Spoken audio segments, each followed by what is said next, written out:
Hello, everybody. Howdy, folks, and welcome to session 10 of Geist the Sin Eater's second edition, Second Chances. We've managed to hit affiliate, so thank you for everyone who's shown up. We really appreciate it. Um, just as a bit of an announcement, we're going to be working on things like channel points and emotes and whatnot.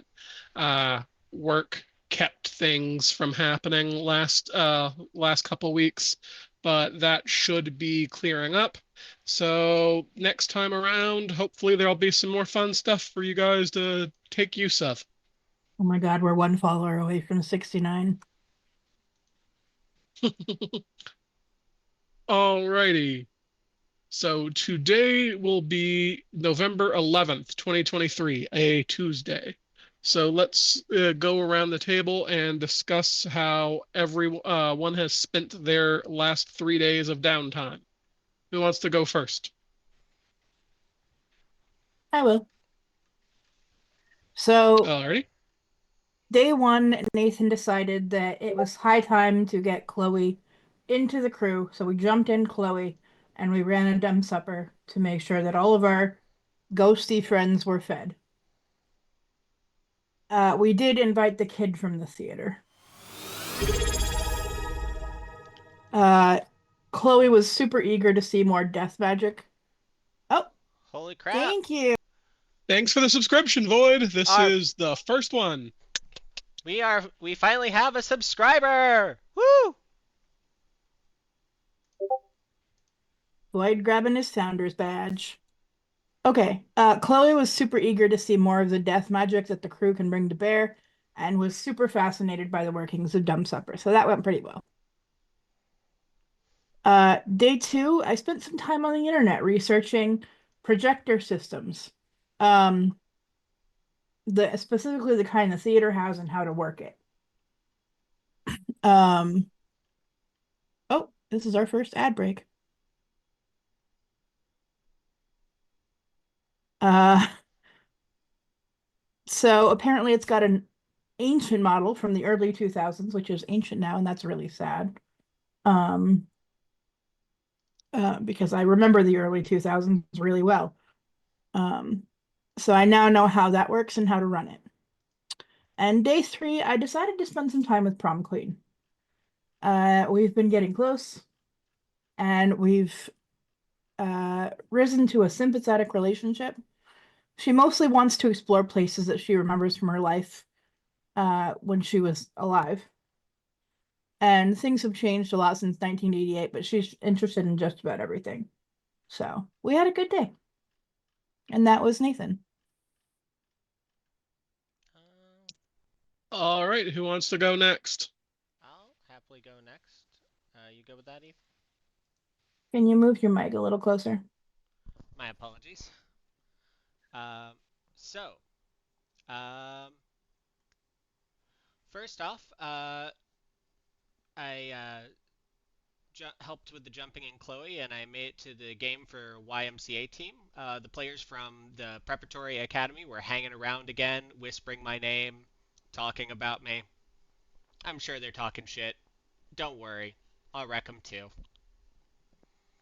Um, Chloe, I sat down with Chloe to talk about Sarah.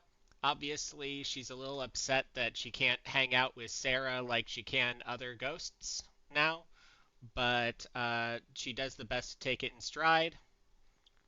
And I went to go pick up a job with Dan Draven, who's super pleased about that and is in a great mood about having somebody wandering around who knows he's a vampire.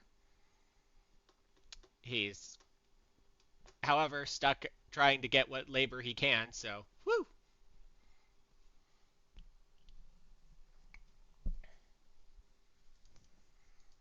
That's me.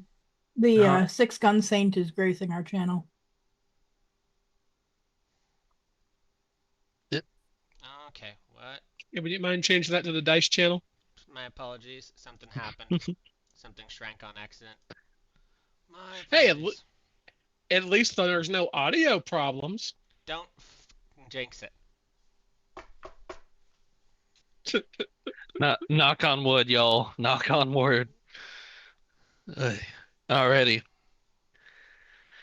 So, uh, so Ethan has been a little more low key this go around. Um, he felt bad for how he had to stuff down Meathead. So he canceled stream and spent some time with Old Man Houlihan trying and so thinking spend a bit more time with them, see if we can get him kind of pulled into the crew and see if we can get some better closure for both him and Meathead. Um, Day two, uh, Ethan was gonna try and start doing some fraud on as though he were Todd Coulihan or Todd Killian Kimball. Sorry, I'm really bad with names. Todd Kimball, but unfortunately, they are actually surprisingly smart, and the kinds of access needed can only be done on the corporate intranet. So you need to figure out something there. And the last day, spent the day, well, I went to church, and it's despite the it being a cult to I don't know, a demon of some sort. It's surprisingly mundane from service to service. So it's just a lot of rich people schmoozing, but it's a start. Alrighty, so that covers everyone's downtime actions. So let's go ahead and hop on in. Today's Tuesday, November the 11th, 2023. What were you guys planning on doing today? Well, we got some real good hints about where we can get some clues for the murder. Specifically, that there was a book the dude was reading at the time. I now have really good memoria, so I could get access to that book with the memoria. But to do that, we need to get access to the warehouse. And so we're going to take the museum owner to the movies and try and recruit him to the crew after showing him what really happened at the Hollywood gassings. Little convoluted, but we're getting there.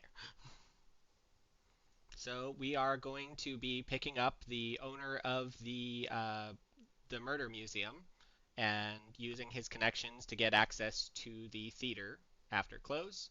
And we're going to watch a lot of people die, and possibly why.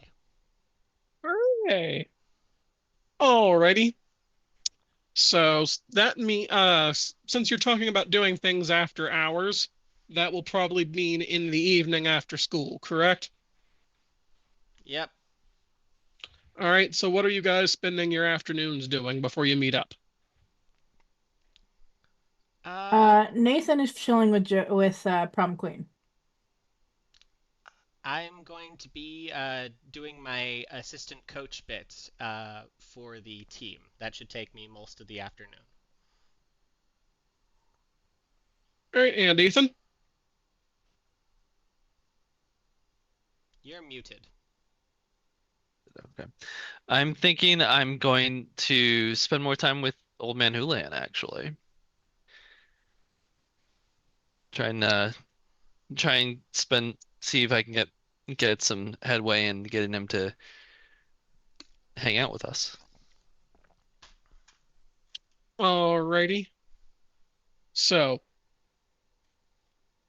the two of you are going to need to make me a dice roll here. Nathan doesn't need to roll anything.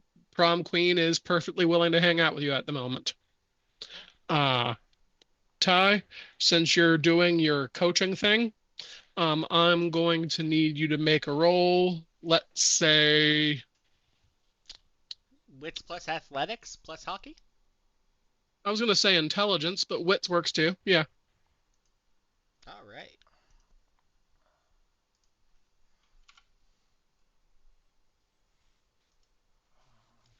So that's 5, 6, 7, 8, 9, 10 dice. With an exceptional success. I've got such natural skill at this that I'm good at teaching it as well. All right, and Ethan, I'm going to ask you to actually make two rolls.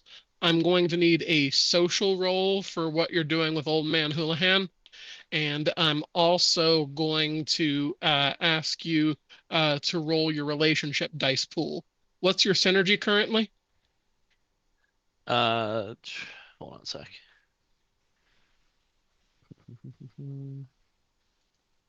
Synergy 2. All right. That means you're currently in a positional relationship, and the dice pool for positional is just synergy. All right, so let's lead with that. Okay. And you said some kind of social role. Mm-hmm. Do you want a willpower on that first one? Am I allowed to? Uh, since we're not actually doing like an actual crisis trigger here, I'm still rolling the same dice pool because, well, basically you pissed off uh Meathead last session, so uh a peace offering I'm trying to see if he's going to accept. So I'll allow you to use willpower to reroll. Okay. 2 successes. All right, so you can resolve the wavering condition. Alrighty. And I get a beat for that? Oh, yes, give me just a moment. I believe it's a crew beat, so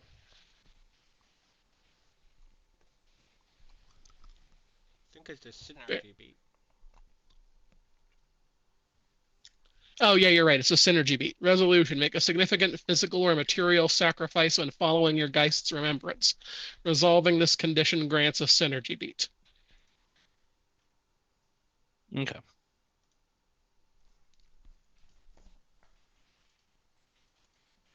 Alrighty. And then you said a social role of some sort. Hmm. Um, I think what I'm gonna actually do is rather than do do much of the talking, more um let uh let old man Houlihan do most of the talking and just letting him reminisce, Reminisce? yeah. Tell have you know get him to talk about the way things used to be.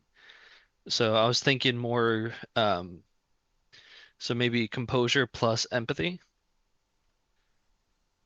Yeah, sounds good to me.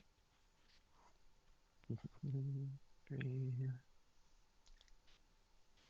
This entire crew is weirdly composure heavy. 2 successes. They did Alrighty. just live through getting murdered. Fair enough.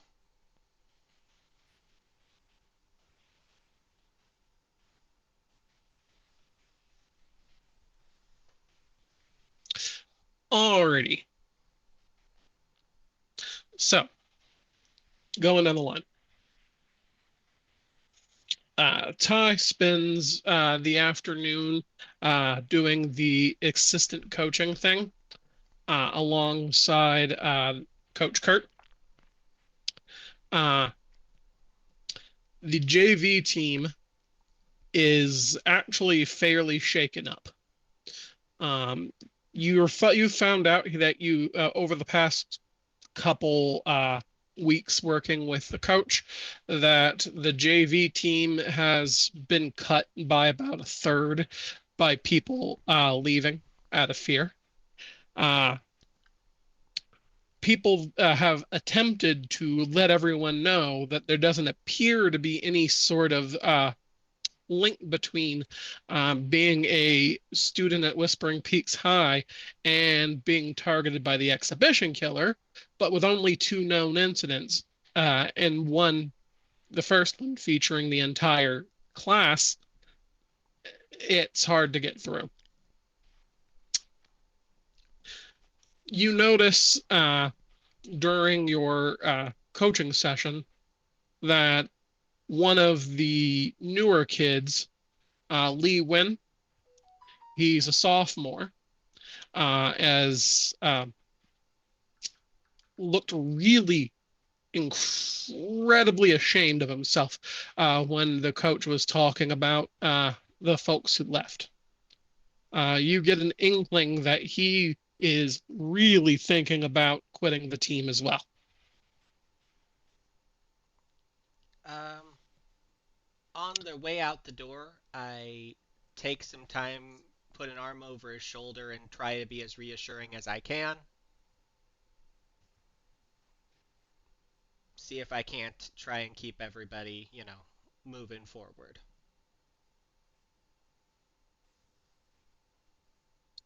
All right. So that short inspirational speech that you gave does seem to have an effect. Lee mentions to you that he's afraid of something happening to him if he hangs around. Well, they tried to do it to me already, and I'll make sure that nothing happens to anybody else.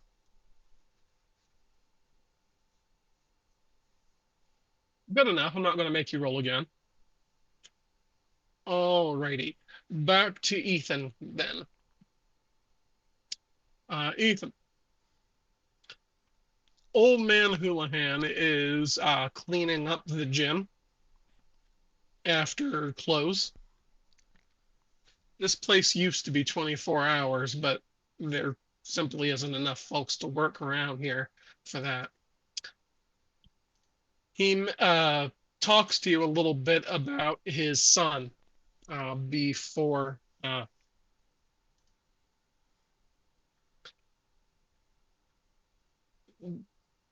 before everything happened. Uh,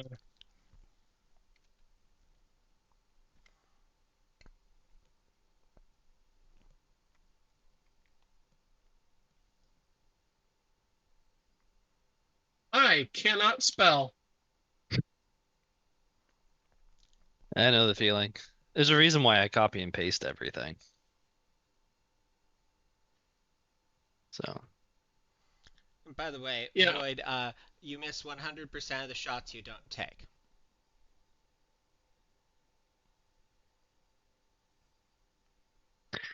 depending on the context, that can be kind of ominous, can't it? yeah. I was just trying to look up some stuff in my setting Bible, but I can't. But apparently, I cannot spell the Yeah, who name. said that? Was it Wayne? Hey! Thank Hey! you! Thank you. We appreciate it. Hey! Cheers! And that's our first bits as well. Lots of firsts today. Yeah, this is a little surreal having finally hit uh, Affiliate. after finally having hit affiliate. Uh, anyway, Old Man Houlihan reminisces about his son and how he used to spend the evenings doing most of the cleanup and things around here. Uh, he mentions uh, that since his son died, things around here have gotten a lot tougher. And also a cheer for Mr. Tibbs. Hi, Tibbs. Thank you. I mean, you're already on here, so hype train. No. All right, looks like we got our And first hype train going, people. Alrighty. sorry. Meathead gets a little. You can feel within your body that Meathead is calming down somewhat. He is fighting you less, which makes it feel easier to move. Uh, Hmm. Having the entity that is serving as a substitute soul be mad at you feels an awful lot like a stomach ache in every part of your body. Hmm. Ugh. Thank you, Rosie, as well. Congrats. Thank you, Rosie. I appreciate it. We are on an ad break, apparently. All right. We They should figure out if we want to like take a break when the ad breaks are on.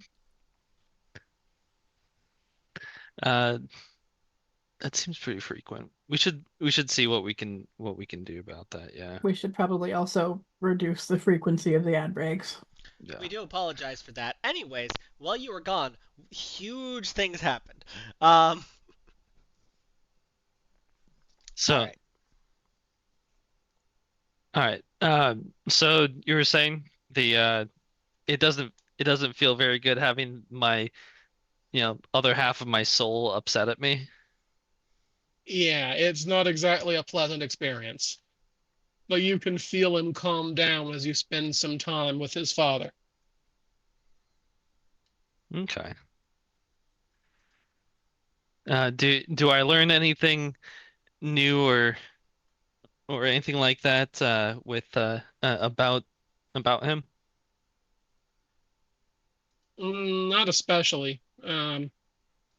He just old man Houlihan is just talking about how when he and his son used to help take care of the gym. All right. Well, it looks Okay. like you've at least furthered your relationship with him, which will be helping us later on. Yeah. And I believe that leaves the conversation between, gosh, Prom Queen and Nathan.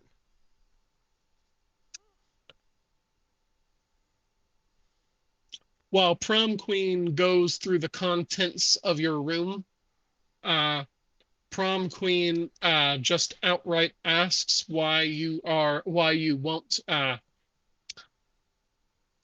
don't talk to people all that much, and she says that she knows that you're good at it, so she wonders why you don't. Well, I guess I just feel like I don't really know what I'm talking about yet. I don't know enough to be able to speak to anything. And it's not like anyone else has a problem speaking. So I feel like perhaps the wisest course of action is to learn more and speak less. Prom queen frowns, floating a few feet off the ground and reclining into a laying down position. So the hem of her dress brushes the floor, and remarks that she doesn't really agree, and she thinks that you should use your talents while you still can. And also remarks that you can also use her talents if you don't think you're good enough. It's almost Should like a probably light bulb goes on over Nathan's head when he remembers that they're in this together and it's not just him alone. And also the reminder of his sort of mortality helps.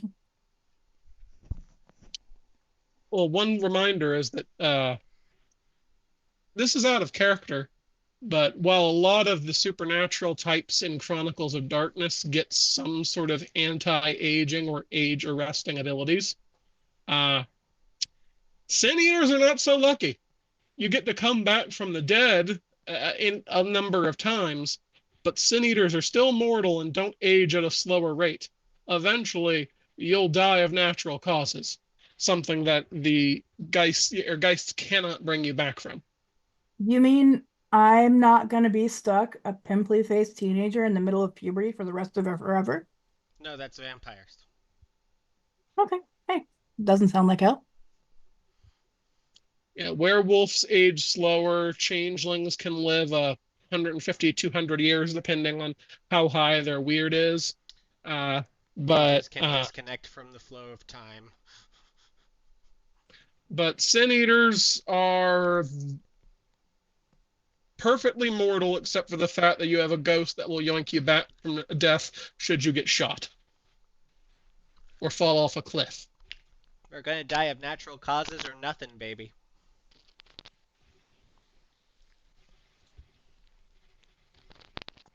Alrighty, so it's getting late in the evening and it's about time for you guys to meet up. Where do you want to meet? Well, I imagine we either worked out meeting him at the theater or we're going to be meeting him at the museum. You guys never said to me that you had actually gotten into contact with him. I do apologize. I thought I had said Well, something to. then let's go to the museum and tell him we have stuff happening. He knows Yeah, he knows we wanted to do this. He told us he was ready whenever. So let's see if we can't make it happen. The theater should be closing in a little bit, so we'll go talk to him and see if he can't get us in there. all right. So the three of you arrive uh at the museum, Ripley Museum of Murder and Mayhem.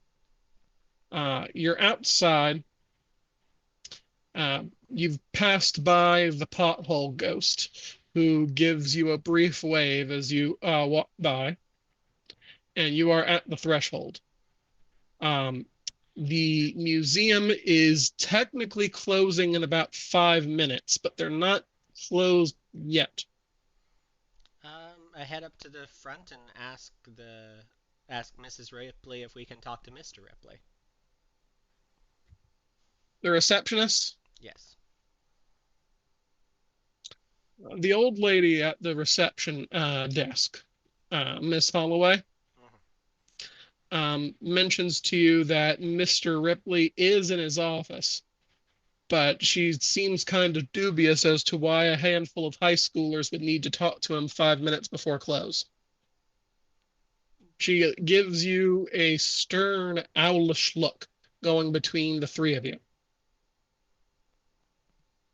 Please, ma'am, he told us to come to him regarding a field trip.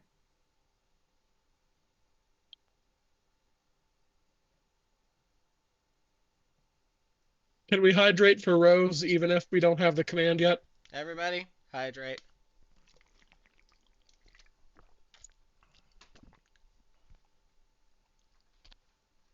Don't abuse it, you gremlin. All right, so we're gonna need some sort of social role here.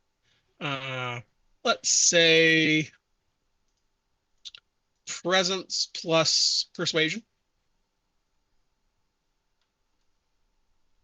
I can do that. Please.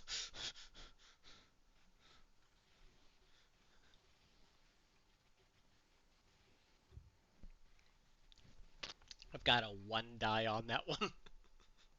Dang. Just 5 successes on 6 dice. You know, just that.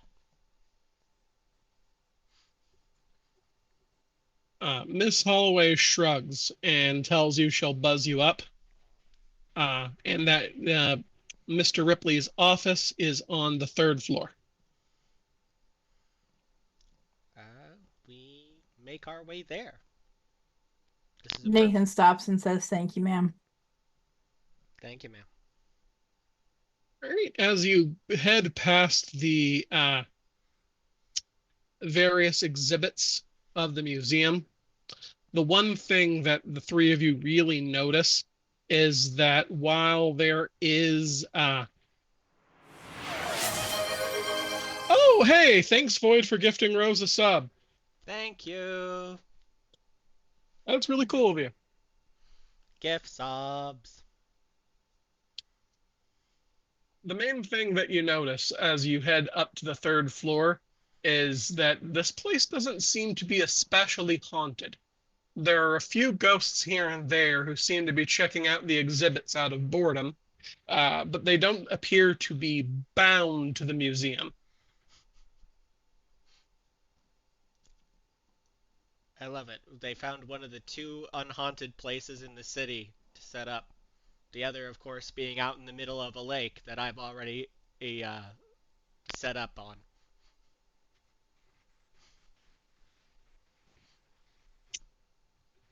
So after getting to the top of the stairs, and you find yourself in front of Mr. Ripley's office. Uh, right before you knock, you hear him shout at you, slightly muffled, "Be there in a second." We wait Uh, patiently. he opens the door.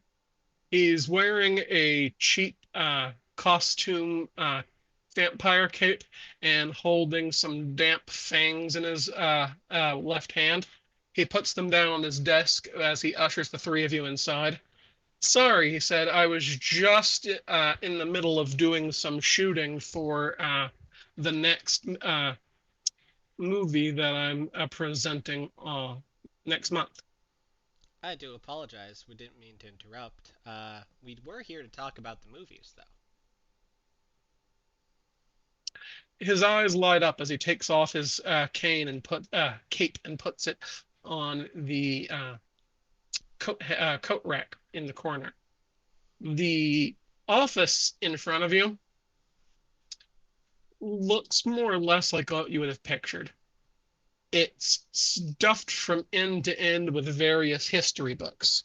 A quick scan shows that these books are educational material regarding the history of Colorado, um, with a surprisingly slim number of volumes about anything supernatural. Most of it is just plain old history books.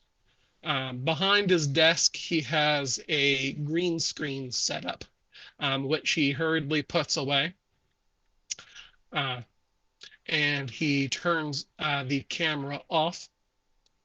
It looks like he has a setup where he uses a high-end webcam to do his presentation as a horror host on the public access channel.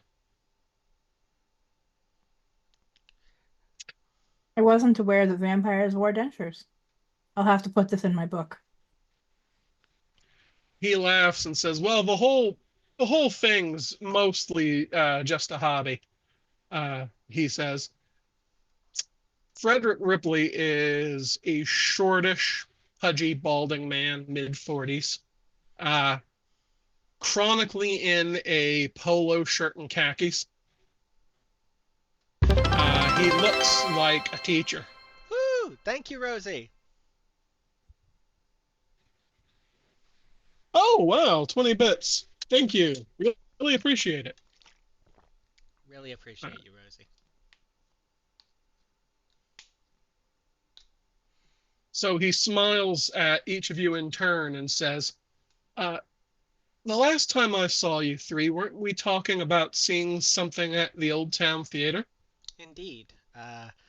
We figured it was best to wait a little bit after the events that happened that night, but we were wondering if you'd be up for going to the movies tonight. He frowns and says, "I think they're already closed." Well, we were hoping that we could just head over there and take a look in. We would prefer not to do this in front of a bunch of people or force them to shut down while they're running, you know? He nods and says, "That makes some degree of sense. I don't know what the three of you intend, but if it's regarding the history of the town, I'm more than happy to take a look." I mean, fr from what I saw, we know so little about what happened during the Hollywood gassings, but I think we figured out a way to get a little more information. And I think you'll be pleasantly surprised by the results. Oh, that reminds me. Did uh did we get permission or inform the projectionist? I already talked to the projectionist about it. Okay, that I don't want to be rude and interrupt the show for the other guests. Don't worry about it. Okay. That's why we're going after Was they're closed. In No, character or out of character? no, this was in character.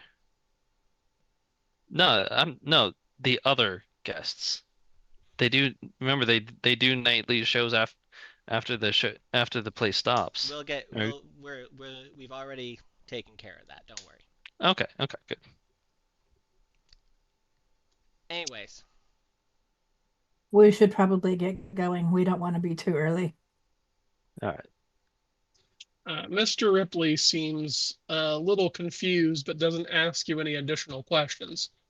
Uh, he leads the three of you down to his car and asks if you want to ride or if you want to drive yourselves. I think it'd be good to have our car be there. Um, if you want, I'll. Yeah, let's just meet there. Alrighty. He says that he'll give the manager a call and see about getting permission, and he'll meet you there. All right. Excellent. So we will head on over there and meet him at the doors.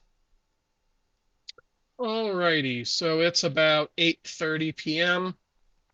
This being November in Colorado, that means it is thoroughly dark. Uh, you notice that there are a number of ghosts milling about the area. A couple of them give you dirty looks as you pass by, go heading into the theater. It occurs to you that the ghosts are probably not very happy about the shutdown of the movie nights. Do apologize for everyone for the inconvenience. I pass out granola bars as we go by. So, uh, as you head up to the front of the Old Town Theater, you notice Mr. Ripley talking with uh, a kid who's not much older than you. He's wearing an usher's outfit and has a mop in one hand. Uh, you can overhear that they're talking about permission to enter, and that the manager had told him to let Mr. Ripley and company inside. All right. So we we follow up and park ourselves behind Mr. Ripley. Obviously, we are and company. Yeah. The boss says that you've got free run of the place if you're doing it for like your historical stuff, Mr. Ripley. Uh, if you need me, I'll be washing down the concessions area. We really do need to turn down the frequency of ad breaks. I didn't know we could do that. Yeah, it's a little excessive right now. I All do right. apologize, everyone. We will be working on tuning this and getting some more features up for our subscribers and watchers.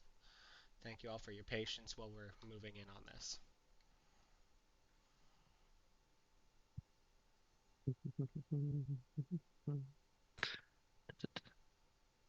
Uh, So, sorry, go ahead.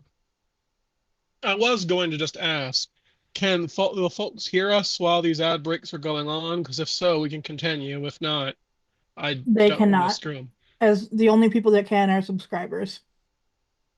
Ah, okay. I think we're back. We have 31 more seconds. Mine says 15. Oh, great. So it's staggered. Great. Yeah, we're gonna need to do something about that. All right. We'll Anyway, work on it. Yeah, we'll work on it. anyway. So, that said, the key is given to Fred Ripley, and you've granted the run of the Old Town Theater. Well, Mr. Ripley, um, so do you know which of the theaters that the Hollywood Gassings took place in, sir. Mr. Ripley shrugs and says that the Old Town Theater only has one screen. My apologies, of course. Let let's go in there and we'll set up. Uh, I'm going to say, um, please just stick with us to the end. I think you're going to find it really interesting. Shouldn't take too long. As everyone heads into the theater, Mr. Ripley goes on a bit of a tangent discussing the history of the Old Town Theater itself and mentioning that, sure, this place isn't as big as the Ultraplex in the town square, which has 15 screens. But this sort of old world charm is something that you can't just get from uh, a chain theater. I actually love coming down here for the cheap movie nights. Me and my friends used to do this sometimes after practice. It's one of the only times we got to hang out when we weren't on the ice. He nods and says, "This place should be a historical landmark. I'm glad that it's still up and operating." Hmm. All right. So So, what are you guys gonna do to get set up? I'm gonna walk up to the projectionist booth because I want to. I've got kind of an idea for how to do this. I've not done the actor uh, part of this before, so I'm going to be playing into that a little bit today.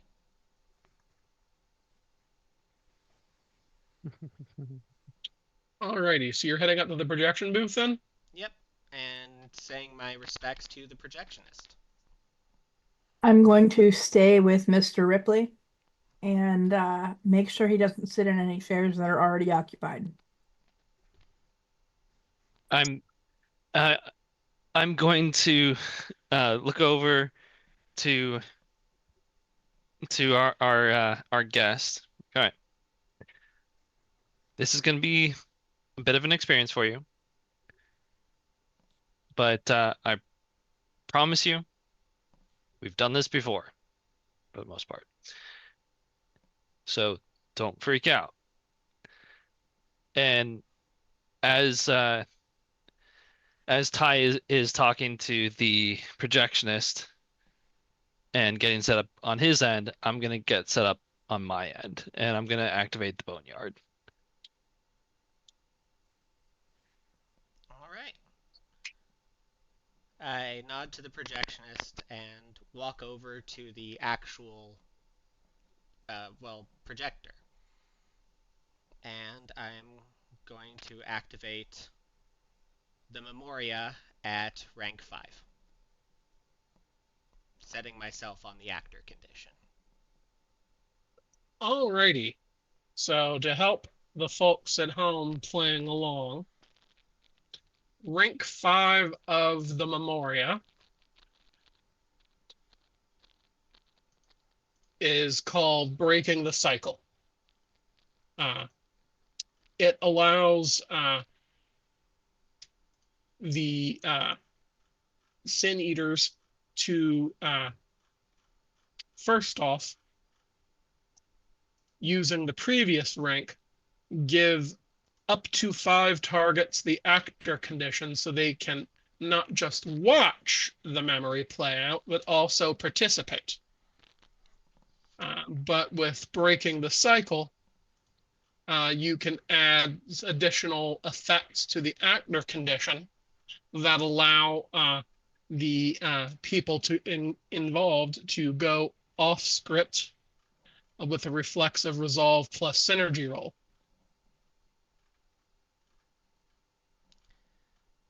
among other things. Yup. So this will Okay. not only allow me to participate in the scene, becoming part of the thing as it's happening, but also be able to break out of it and explore the scene as it was. So By the way, you two have been politely uh, asked if I am one of the victims to uh, shake me out of it when things start getting serious. If I don't wake up on my own. Okay. All right. So let's make some rolls. I believe that is synergy plus haunt. So that's going to be 7.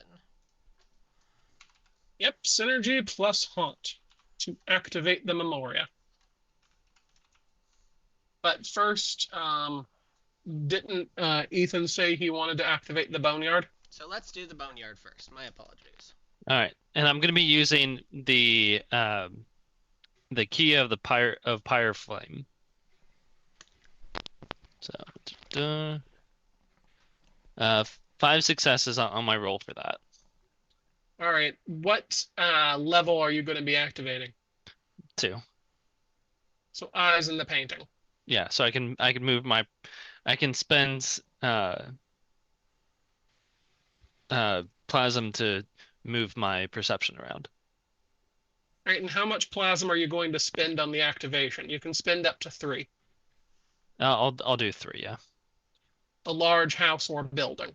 Yeah. So this will give you the environment of the entire theater plus the areas around it. All right. Perfect. Right, and as an exceptional success, remember that when you end the boneyard, if you don't resolve it, then you get half your plasm back. Sweet. Right. Okay. So can you describe what happens when you activate the boneyard with the key of Pyre Flame? So, um, yeah. So basically, um, I think I'm gonna go with what I've been going with, where just kind of a wave of age and dust and just you know the passage of time essentially um, emanates out from me as my eyes go go pale as though like I have like cataracts and like all that kind of stuff and just everything just looks visibly antique. And are you going to use any fire here? This is the key of Pyre Flame. Isn't it just warm in here? Isn't it like so warm? Um, Let me think here. How about um the any of the like light sources that are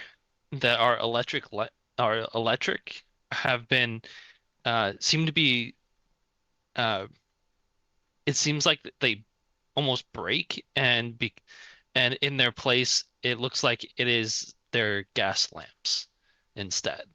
And everything instead of having a electrical uh light look to it, everything looks as though they're lit by lamps and candles.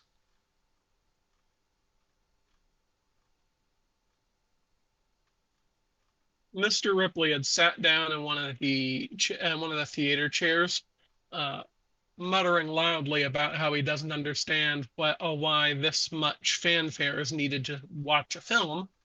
Uh, but he does seem to notice that you're bringing up of the boneyard. As you know, and you've seen before, mortals can notice this. Uh,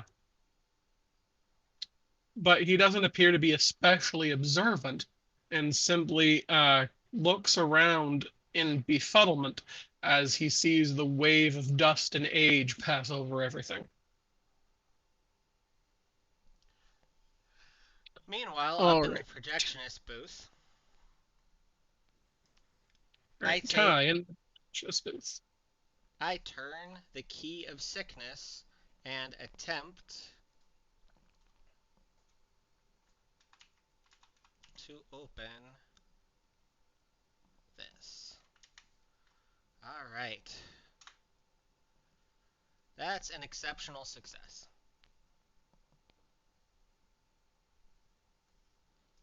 All right. Since you're using the Memoria, first off, how much base plasma are you spending? You can spend up to 5. I am spending all 5. All right, so that will cover the same area as the boneyard. That being said, you get 10 charges on the Memoria condition. I'm going to burn 2 of the plasm. Instead of getting charges, I will be giving myself the actor condition. Can you do that with charges? No, it's with plasm being spent. Yeah, that's what I was about to say. You spent 5 plasm to start this. Now you can spend another up to 5 plasm to bring actors into the Memoria. How many are you spending on that? I am spending exactly 1. So who are you doing then? Me.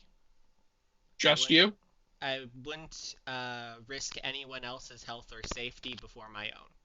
I don't know how this thing works, and I want to see how it works before we do it in a scene where almost everyone else is going to die the most horrible deaths possible. So I trust myself to do it. And I actually have a really fun way of describing how this all goes down, which is why I went with the Key of Sickness. No one gets to observe this because it's happening in the projection booth, except, of course, the projectionist. But the glow begins, but I reach my hand into my mouth, and my arm seems to go down my throat, reaching down for the source of the light. I pull it out painfully, retchingly. It's a canister of film. I place it carefully as I was told where to set it on the projector and press the start art sequence. The movie spreads out. All right, since you warned them beforehand, the projectionist and the movie kid are both in the booth. Do you want to bring them with you? You can pay more plasm for them too. Otherwise, they will simply be wandering around as per normal. I politely informed the movie kid that he asked to not be here. He has currently got the right to leave thanks to the power of the dumb supper we invited him to. Oh, okay. Yeah, in that case, he does immediately leave. And I turned to the projection and said, "Thank you for letting us use your space tonight, sir. I'm going to go watch the show." I think it is worth noting out of character and relaying to the projectionist that as long as I'm here, they can exit the building, but they have to stay right up front. Anyone who wishes to leave may exit the area. Um, they'll have to be within about 50 yards of here, but they should be able to use my friend's aura. Thank you. You can hear the projectionist talking in his broken way as he stitches together various pieces of film, stating that he refuses to leave and is going to see what happened. All right, and we start the show. I feel my consciousness start to ebb and flow as I'm pulled into whatever role I am allowed to take. Let's see, since there's no actual rules about what role that you take in the actor condition, I am going to I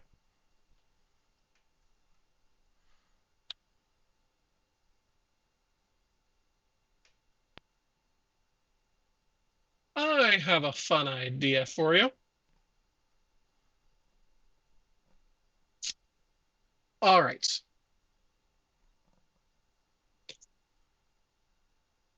Ty, You come to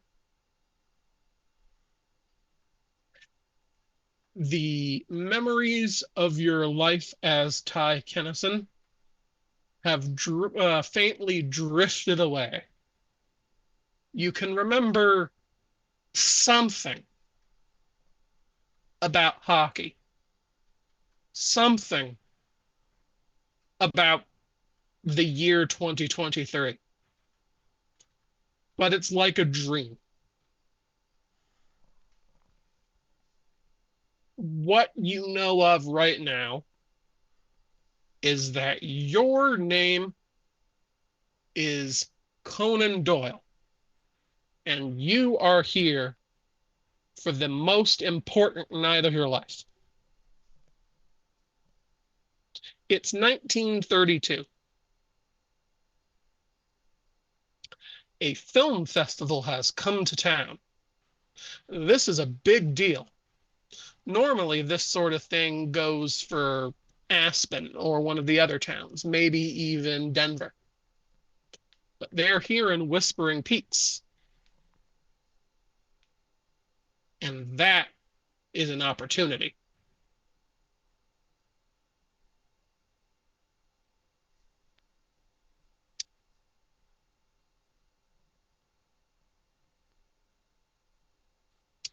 You decide that before things happen, you should take a moment to talk to the only person who's been nice to you at this rundown shithouse of a theater. Mr. Hooper up in the projectionist booth. You take a look around you, and with a groggy feeling that proceeds to go away and be replaced by uh, a feeling of sickness in the pit of your stomach, that you are currently sweeping the floor in the front of the house. One of the other ushers is working on the concessions, selling popcorn and soda pop to various folks from both in and out of town.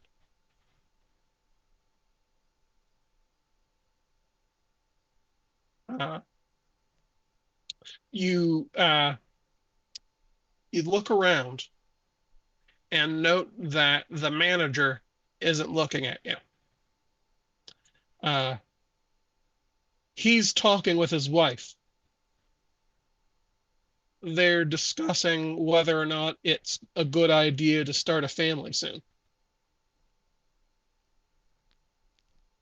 You can hear him say uh, that his dad has been bugging him for grandkids and has been upset with him that he decided not to work on the family farm, but to open this place up instead.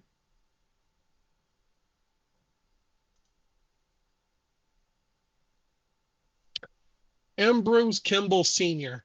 Wait, Senior? No, no. There's only one Ambrose Kimball in the year of our Lord 1932. Forget the senior part. Uh, has taken his eye off you. What will you do? I slip my way up to the projection booth Your mic's a little far away. I'm having trouble hearing you. I slip my way up to the projection booth using my broom as an excuse, as if I were sweeping up the steps.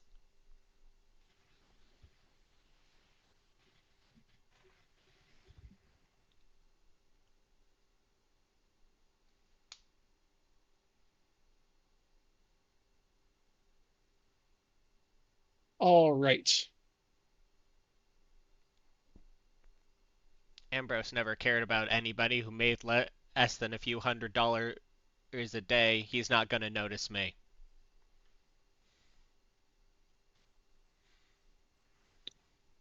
All right. So you head up the staircase and into the booth.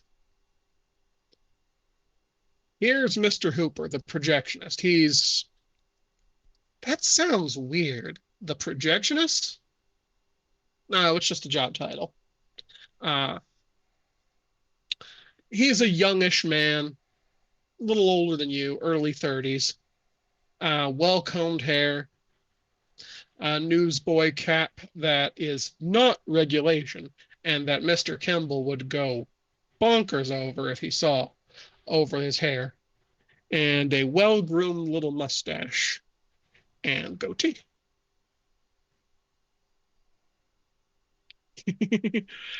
I There's really only so many names to go around, Void, unfortunately. I really should have thought to put him into this or asked him if he wanted to be an actor. I would have never thought of that, but it's so obvious in retrospect that obviously he's the projectionist from this time. But I didn't think of it, and it's too late. Uh, you show up in the booth and get a weird, eerie feeling of being watched by someone else. Nah, nah, it can't be. Uh, Mr. Hooper waves at you. He's got one of those funny cigarettes he likes to smoke in one hand. Uh, Just for he crushes clarification, it. what kind of funny cigarette? Jazz tobacco. Excellent. Okay. So he waves you over and says, "Look there, Conan. Tarzan the Ape Man. I've seen it a dozen times, but it just keeps getting better. Seen this one yet?" Nah, they didn't let me. Uh, been too busy cleaning up the front space while Ace getting ready for tonight. Well, after this, we've got Grand Hotel coming up. He wags his eyebrows at you. I know you like that Greta Garbo. Who doesn't?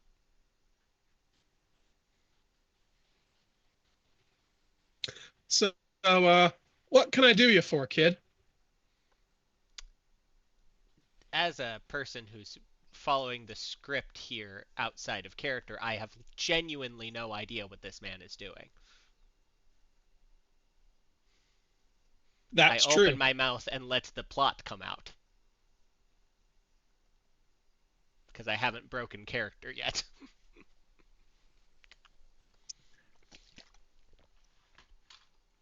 Conan looks over at at Mr. Hooper, the projectionist, and says, "You've been a swell guy to me, Mr. Hooper. So I just wanted to say that maybe you should take the rest of the night off. I can run the projector for the rest of the film festival."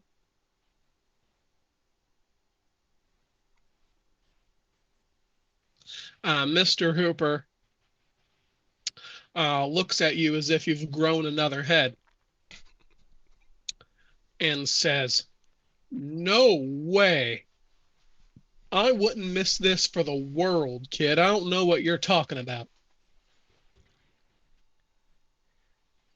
I'm just worried something's gonna happen. Just maybe you should take the night off. He shakes his head again. "You couldn't pay me to, kid. Look down there," he says, pointing at the filled theater of everyone watching Tarzan the Ape Man. "We've got a full house, and they're depending on me. I know I've been showing you how the projector works, kid, but this is not the night for you to take over. Look down there. Old Ambrose's older brother Tim is down in the crowd.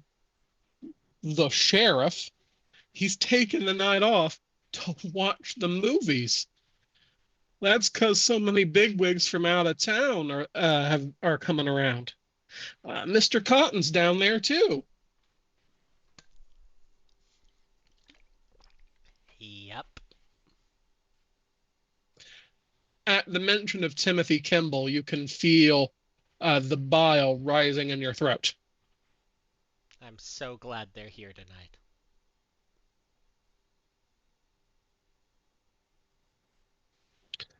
Mr. Hooper waves his hand and says, "You should probably get back to taking care of the cleaning, or else Ambrose is going to get mighty salty. If you've got time to lean. You've got time to clean." You, I. huh? Sorry. What were you going to say? I pick up my broom and head on down, knowing that I've got something other than cleaning in mind tonight, or at least something more along the lines of pest control. As you make your way back to the lobby, you run into your manager on the stairs.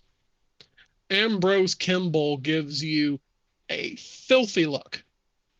He's he's younger than Mr. Hooper. He's only about 25. Uh, you know him. Everyone in town knows Ambrose Kimball. His dad is the mayor of this town and also one of the biggest farmers in the region. He inherited the farm from his dad, who set the farm on the right path.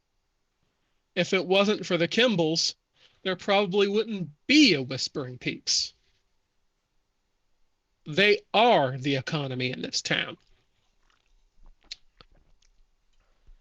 Ambrose gives you a filthy look and says, "What are you doing up here, Doyle? You're supposed to be sweeping the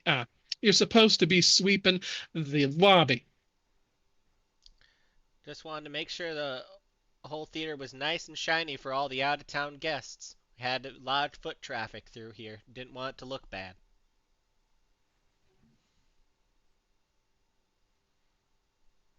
He frowns and says, "I'll bet you probably just wanted to oogle Aubrey Smith while you had a chance. She looks pretty on Maureen O'Sullivan. You probably wanted to oogle Maureen O'Sullivan. She looks pretty up on the screen, but that's for uh, that's for the folks we're paying. I don't pay you to watch movies, Doyle. And after that trick your dad pulled a few years back, you should be grateful that anyone in this town is willing to pay you to do anything." I'm always grateful for every day I work here. I hope you enjoy the show tonight, sir. It looks like everyone else is. It's gonna be a hell of an evening. You can feel the anger in your chest as he shit talks your dad. I'm gonna get right to work, sir. Don't you worry. We're gonna never see a speck of dust, nor hide nor hair of any pest in this place for a long time.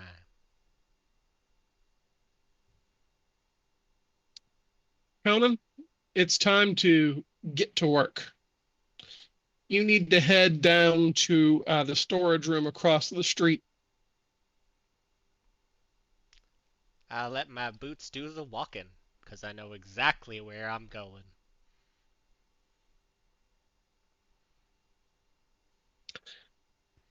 You make your way across the street to the storage room. I imagine this has been a fun little show for all of the boys and girls back in the theater who are observing this. Unless they're following you around, they are currently busy watching Tarzan the Ape Man. Nathan, Ethan, are you following him? Or are you watching Tarzan the Ape Man? So so knowing how this plays out and what the plan was, I probably would have informed Mr. Ripley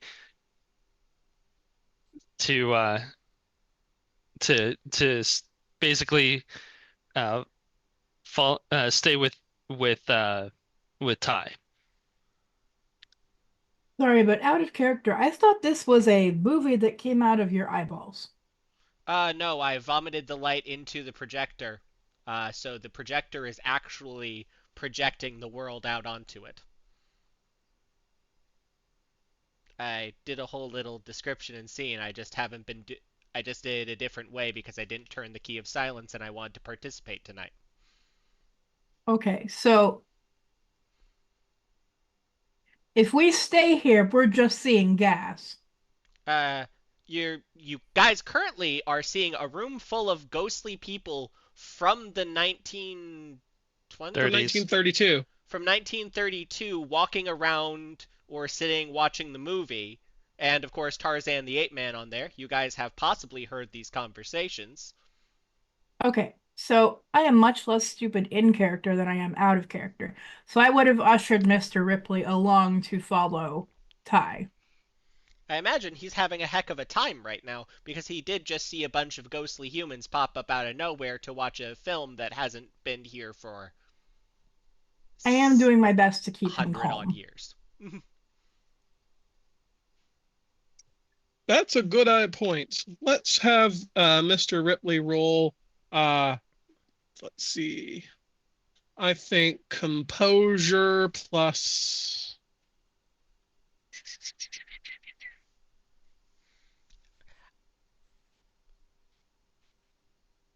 I think just simply composure plus stamina would be good here.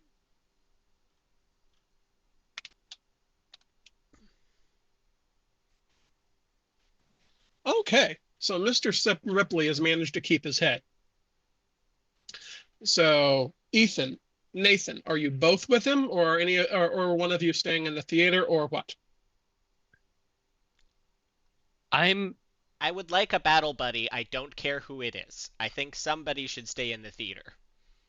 I think I'm gonna stay in the theater and keep, basically keep a bird's eye view of what's going on in the audience. Okay, then I will usher Mr. Ripley. As I put on the performance of a lifetime. Or several So, lifetimes ago. so for those of you who are not Ty, what has happened has been this. After he pulled the light out of his stomach and put it on the projector, uh, his body slumped over in the corner, doing its normal light thing. His consciousness appears to have taken control of the phantom of Conan Doyle, the person who was engaging in these actions. Uh, the projectionist, the Geist, is staying up in the film booth. He seems to be taking a special interest in Mr. Hooper and is looking at him from every point of view he can possibly get. Uh, Mr. Ripley, following along, one thing to note is that the actors in the Memoria cannot see anyone who is not an actor. So that means currently Ty cannot see Mr. Ripley and Nathan. You, you guys are not real to me. Not until you try and wake me up. Would I be waking your body or your ghost? Your ghost, it's where the consciousness is. Okay. Mr. Ripley seems to have taken everything in stride and is simply babbling about the authenticity of the original 1920s uh, furnishings of the theater. Um, you even catch him trying to take one of the little brass knobs off the stairwell, but when its hand goes through it, he simply just looks down at his shoes and drops his shoulders. You can tell he's not happy with it.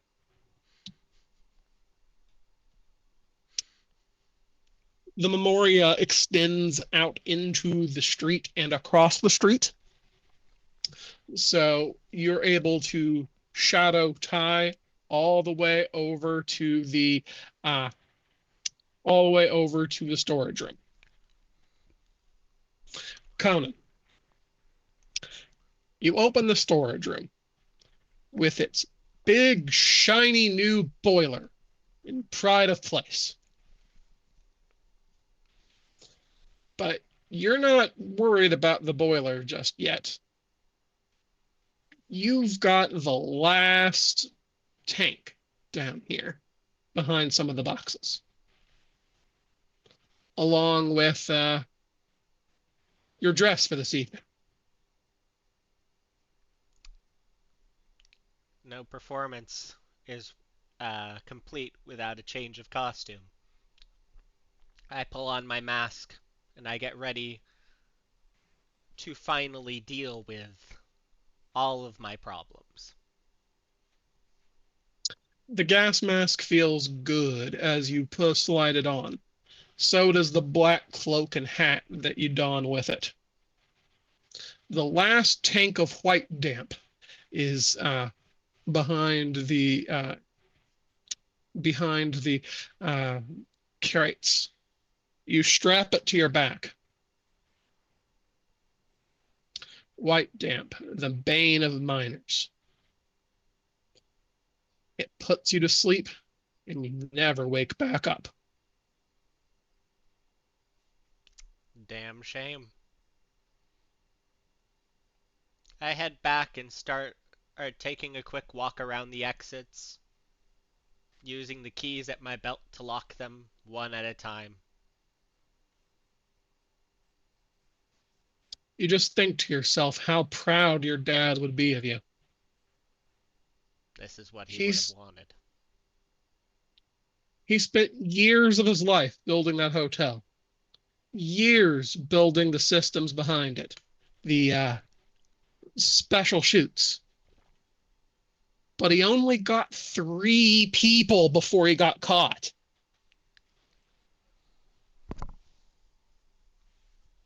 3.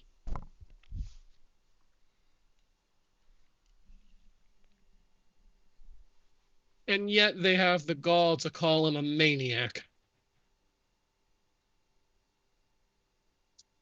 3 deaths isn't anything. I'll show them what a maniac looks like.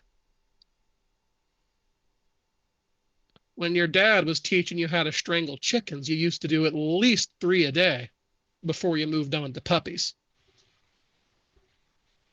3's nothing, but you're going to make dad proud. Fire code sign on the door as I head on in reminds me of how many people there are in here tonight. We got a full house. I'm gonna make sure it's an empty one. You take the stairs down to the basement. This place has state-of-the-art ventilation based around a secondary boiler. Heat rises, so the airs from the boiler goes into the vents and up. You bring the last tank of white damp and set it down by the others. A baker's dozen.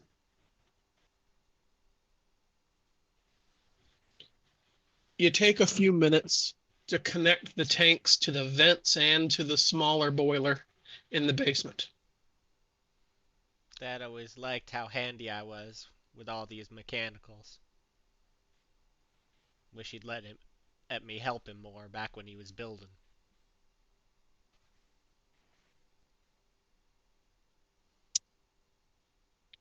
You turn on the tanks.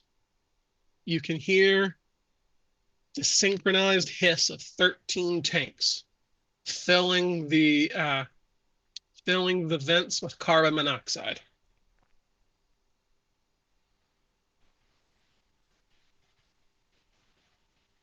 But you've got to try one last time.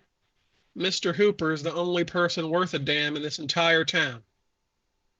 If you can get him to change his mind, he's still got time to get up on the roof where the gas won't get him. I head back to the theater. What's a performance without its star?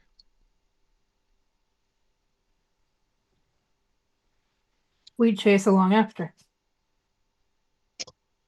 The usher who is who was doing concessions is sprawled out across the counter.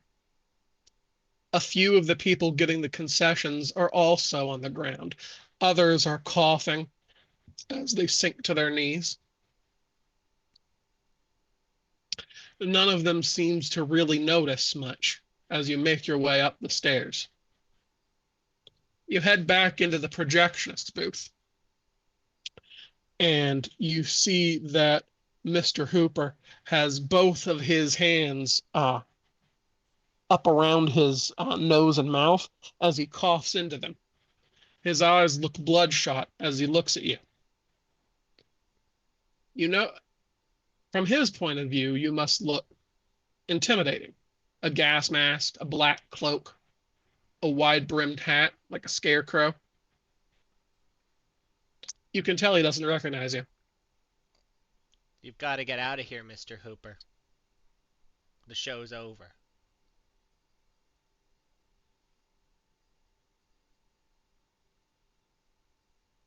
Conan, what are you doing?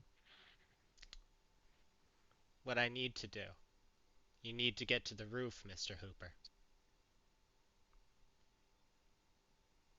But why?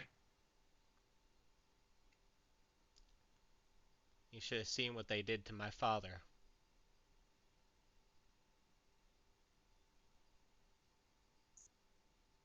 Mr. Hooper stands up, coughing as hard as he can, and then says, Conan, your dad was crazy. That hotel was a death trap, and Sheriff Kimball was right when he shot him. You know, you The were the only ang- person who was nice to me in this entire place. I was going to help you.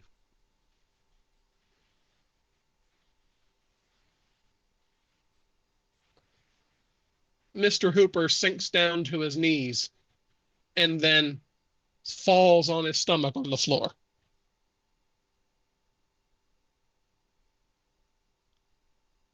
It's time to leave.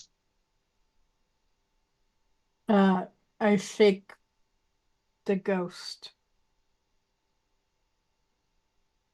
What was that, Nathan? I try to shake the ghost. Me? Yeah. I've got a mask on. I appear to be fine. Okay, but it's not killing you. Uh, the gas mask is keeping the me safe. Okay. I I do not thought I shake might it. be in the audience where I might be dying right now. If you don't notice, there's a lot of people dying in the audience right now. Right. Okay. Sorry, you were my safety net in case everything went to hell. Um, All right.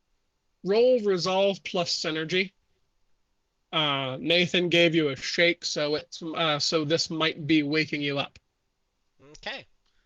Let's see. That resolve is 2, synergy is. Did I get a synergy beat from the advancing the things with be aggressive last time? Yes. Sorry about that. Forgot.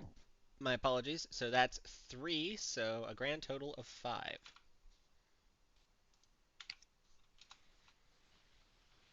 All right, that's 2 successes. I wake up.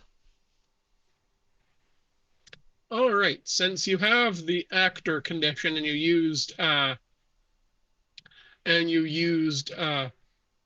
break the cycle, waking up means that the actor condition doesn't resolve unless you wish it to.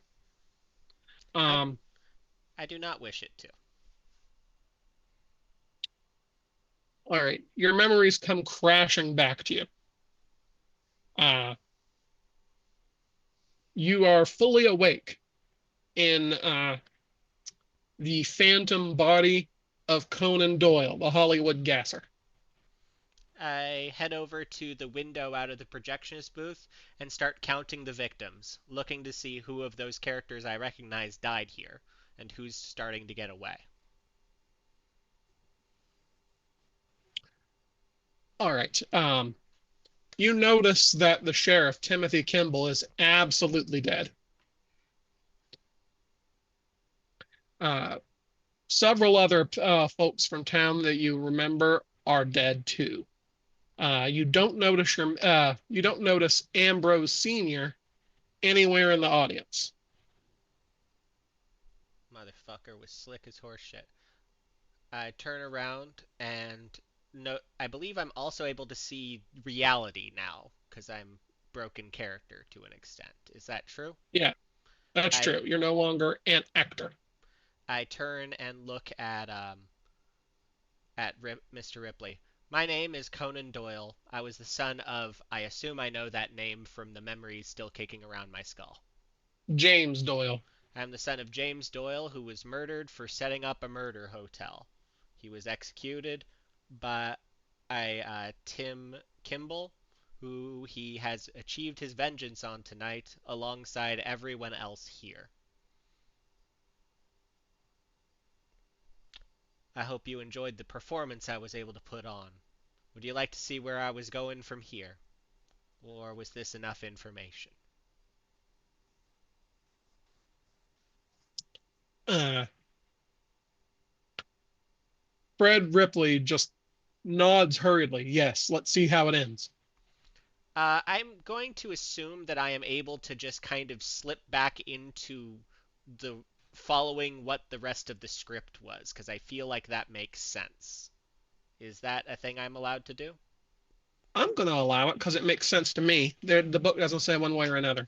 So I grab back onto the script and follow where I was going, heading back out of the scene. Conan Doyle sweeps past the corpse of the projectionist and heads up to the stairs on the roof. He looks around as he prepares to make an escape down the fire escape.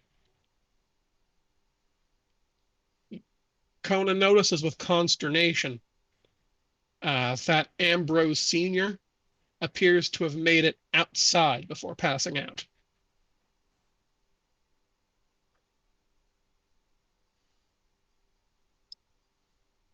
Conan climbs down the fire escape and makes his way back across the street to the storage room with the new boiler. The gas mask and cloak and hat are put into the boiler to burn. And with that, Conan Doyle makes off into the night. The Memoria comes to an end.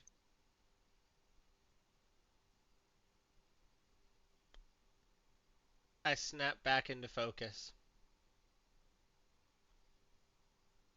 We still have access to the information until I let this go.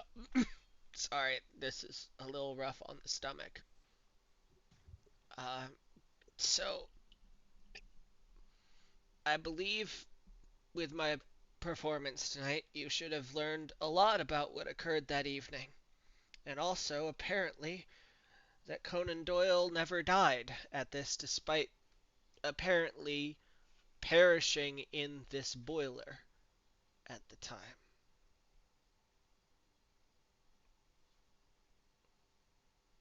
Alrighty.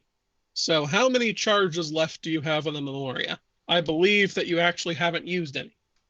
Um, unless you guys have used any while we've been at it.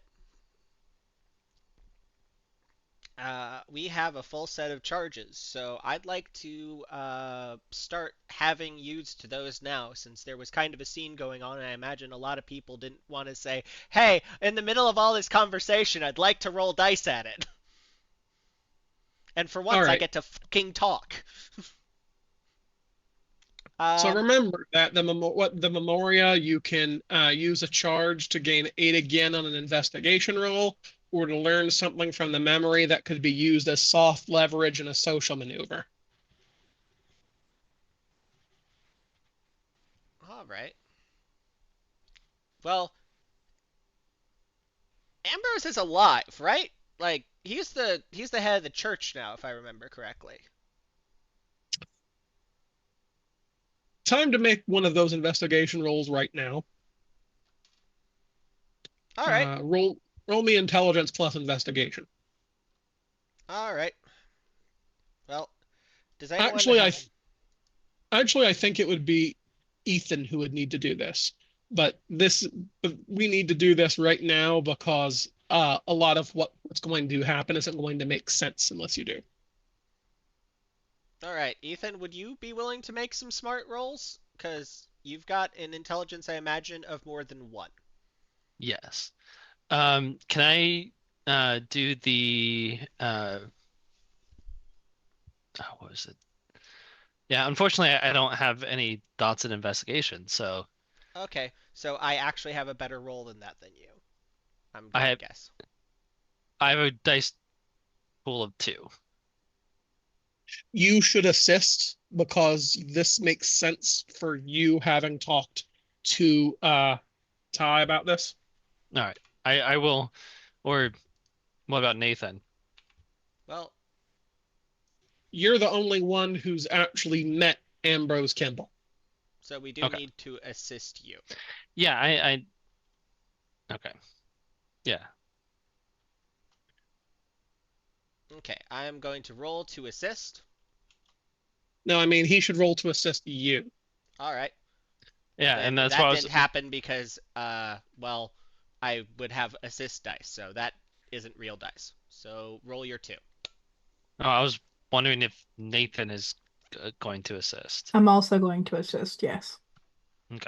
But you're not at a chance die, so you should also assist. Even if you Because it is fail, it's nothing. specifically your knowledge we need. It's two dice. If you get nothing, oh well. No, okay. Kenny was saying that I need to be the one to To roll the part. assist, you need to assist to make this happen. Okay. He very. All right. And we got one dice to assist me, which means that is the same if I re-roll or don't. So I'm just going to now dice pool of six. 4 successes. Oh, Ethan wait. does Sorry. My apologies. I get to re-roll 2 more of those because I forgot to set the, 8 again. Yep, my apologies. It's been a while. So that's a grand total of 5 successes, which makes this an exceptional success. All right.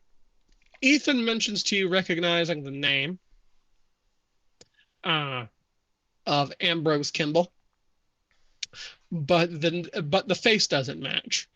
And that man would be far too old if he were 25 in 1932. You do remember that while inhabiting Cone and Shade, uh, there was a momentary intrusion of knowledge of the name Ambrose Kimball Sr. Which means the one in the wheelchair is Ambrose Kimball Jr.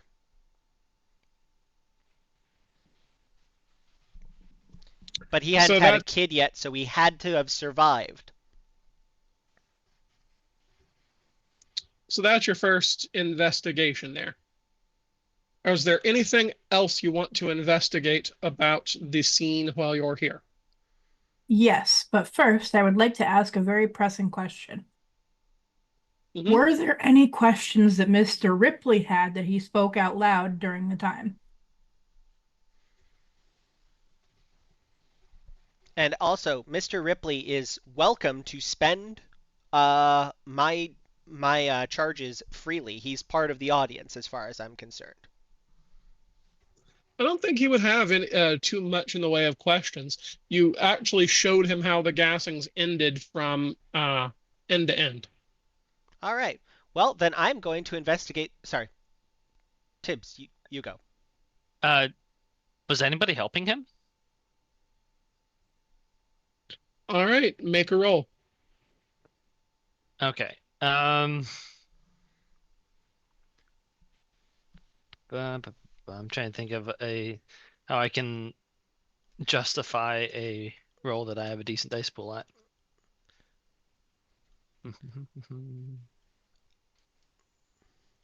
Yeah, I need to get some dots in You investigation. were in, I have an idea. You were in the theater itself, correct? Yes. Why don't you roll Perception? perception to see if anyone looked knowledgeable or left immediately before? See Yeah. if anyone Actually, else was aware of what was going on or noticed things happening. see if anybody suspiciously happened to leave moments before the gassing started. All right, make the rolls. All right, so wits plus composure for um perception, yeah? Yep. 3 successes. I'm going to need you to do something for me. I'm going to need you to roll 3 more dice. Sorry, 2 more dice. Okay. Because you forgot to aid again it. Oh, right.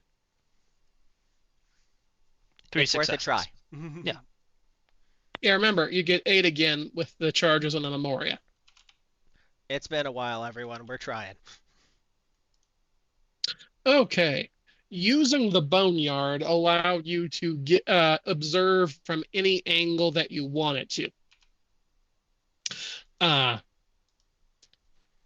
you noticed that while you noticed something strange happen in the audience.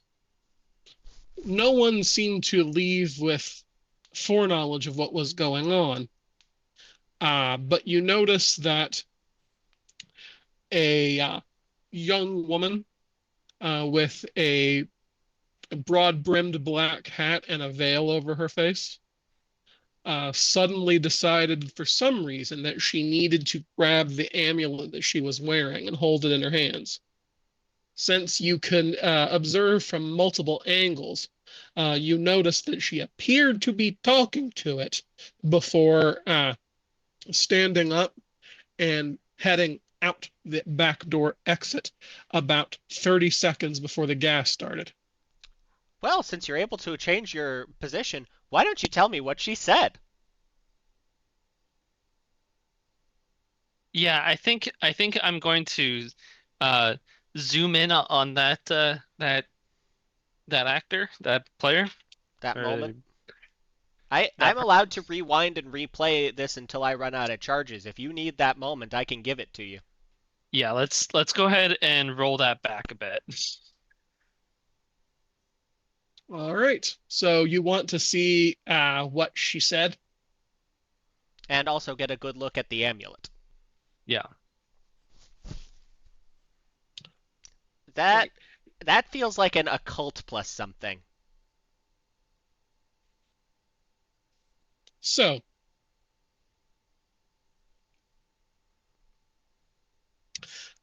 uh, the young woman is talking into an amulet. This amulet looks like a silver cross. Uh, but one thing of note about it is that there appears to be a bullet hole dead through the center. Uh,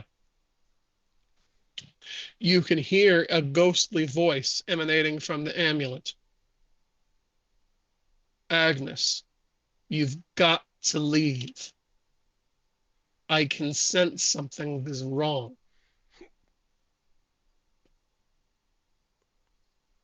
What do you mean, Father?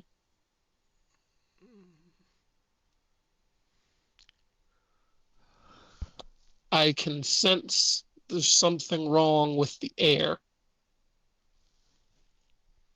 It smells like death.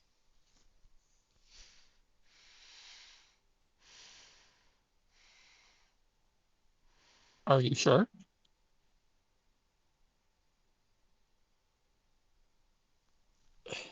Let me check. If I know that this is important to you, Agnes. A ghost manifests from the amulet. A middle-aged man, late 40s, salt and pepper hair, uh, A familiar sort of wearing, face. yes, one that you've seen before. He's wearing a clerical collar.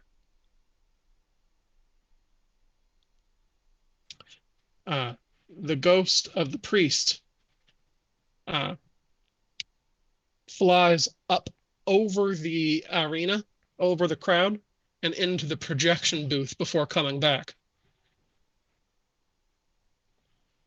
There's poison gas, Agnes. You've got to leave. She takes a sniff and says, okay, I, I, I don't smell anything, but I believe you, Father Calavera. And the ghost returns to the amulet and they leave through the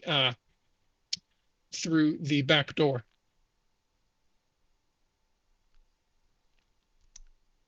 Weren't all the doors locked? Not the Not yet. back door emergency exit. Not At yet. least not yet. Out of character, the amulet, I would have just gotten a good look at it. Is it the Mhm. same one that we perhaps saw at the Dead Mall that first day? No. Okay, So, Agnes, huh? Somebody write that down. already done.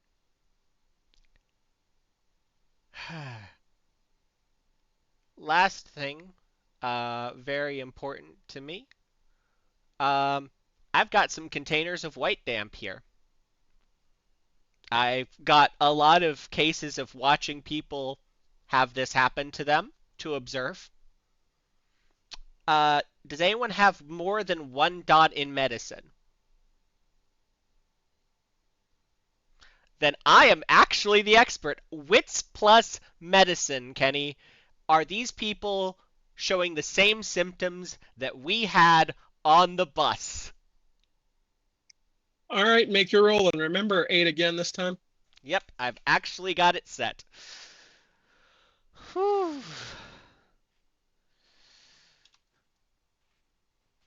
Well, No, white damp is carbon monoxide, a deadly gas. all right then. I have officially disproven every theory I had connecting everything to this. I have completely wasted everyone's time, and I'm so fucking sorry. No, No, you you haven't. haven't. You have not wasted our time. So, Mr. Ripley, what did you think? I don't know what the three of you did, but if this is true, then this is the identity of the Hollywood gasser. It's very interesting because James Doyle was a killer who was caught uh, in the hotel that is now known as the Castle of the Macabre. Really? Uh, he had set the place up in order to gas people who stayed in the rooms of the hotel. Uh, but only a few people had gone missing before there was an investigation. He is going to need to make a roll here for you real quick with you. So he is going to assist with a pool of 5 die. All right, you get 3 dice. Thank you very much, Rose. 27 bits that's an awful lot. Thank you. What was the roll? Let's see. Intelligence plus academics. And he's welcome to use a charge. Let me I'm roll gonna to it. assist. He Yeah. gave you an assist for 3 dice. Okay. All right, who's doing the main roll? If anyone and else wants to assist. I will assist. I've got 3 dice. I might as well. I have 4 dice. I have 8. Okay, so Here- let's all assist Tibbs. You said intelligence, correct? Yes, and remember, 8 again for you. Okay. I don't think we get it on the assist dice. At least I don't want to burn fucking charges on the assist dice. All right, so 3, 4, 7 plus 8. That's gonna be 15. Alrighty, roll them bones. With 8 again. God damn it. Well, that makes it easy. It's only another 2. You want to spend a willpower and re-roll that anyway? You know what? Sure. I remember to turn on 8 again this time. Yeah. It's re-roll 8 after you type in the number of dice. 10 successes. How about that? Slight difference. Okay. Ethan, well, it's a good thing that you are a student of history. Together with Mr. Ripley, the two of you discussed the history of the Castle of the Macabre. It was a hotel that still exists in town, although it is now more of a tourist attraction, run by one of the many members of the Kimball family with which the mayor does not get along. This place was rigged up with a special ventilation system, so gas could be ran up through the walls into the pipes, and gas anyone who was sleeping in the rooms. There's also a system of disguised laundry chutes in which an unconscious person can be loaded and sent down to the basement, where James Doyle would kill them, remove any valuables, gold teeth, etc., and then dispose of the body. He was investigated and caught after his 3rd kill, because the daughter of Sheriff Timothy Kimball was his 3rd victim. Okay. So hold on, just to clarify. The gas they used at the Castle of the Macabre did not kill them. No, he didn't use carbon monoxide. Just a simple knockout gas. So we do have a lead. Hmm? So we do. So this wasn't a waste of time. We do have a lead. Okay. We do have a lead. So it sounds like he was taking some notes from a previous serial killer from the early 1900s. Here's the other thing we know. Conan Doyle hasn't died in the canon we know. We don't know what happened to him. Mm-hmm. And here's another thing we know. One of the Kimballs is working at the Castle of the Macabre. A disenfranchised Kimball at that, from the sounds of it. How interesting. You got 10 successes. Gaspar Kimball is the black sheep of the Kimball family and one of the founding cornerstones of the occult community of Whispering Peaks. He's known as a colorful character who likes to wear period-appropriate clothing all around town. If there's something spooky going on anywhere, he's going to be in attendance. His family hates him, and he's been disowned at least twice. That's He's in, fantastic.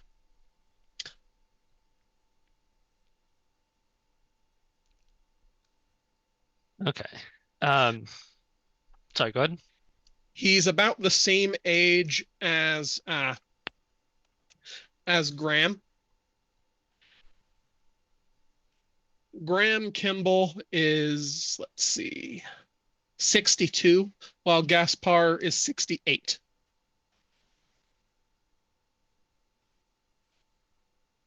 And we're having an ad break. We're having an ad break. Have have did I see him at church? No, Okay. the only Kimball that you saw at church was Graham Kimball. Uh, One thing that you did find out during downtime is that Todd is not a member, specifically because he was not allowed to apply. That's fantastic. So, um, hmm, I've got one last solid question then, and I think that I'm out of charges if Mr. Ripley doesn't have any more. Not out of charges, but out of questions if Mr. Ripley doesn't have one. Um, so we witnessed a number of people dying that evening. We saw this guy set it up. We noticed somebody who at least has access to ghosts uh, running out of the theater.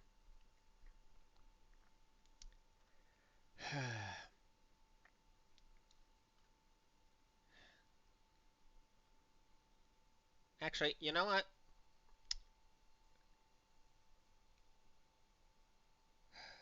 Nope, I actually don't have anything really good. So, Tibbs, I had asked for a little bit of help from my money-making friend to pick up something for me a little ways back to help me with a certain problem.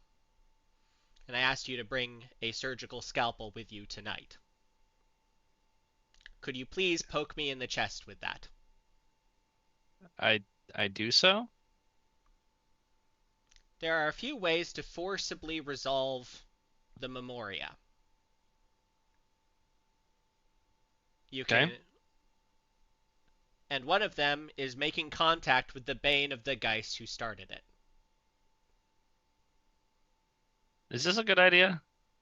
I don't know. Let's find out. I genuinely don't know what this will do.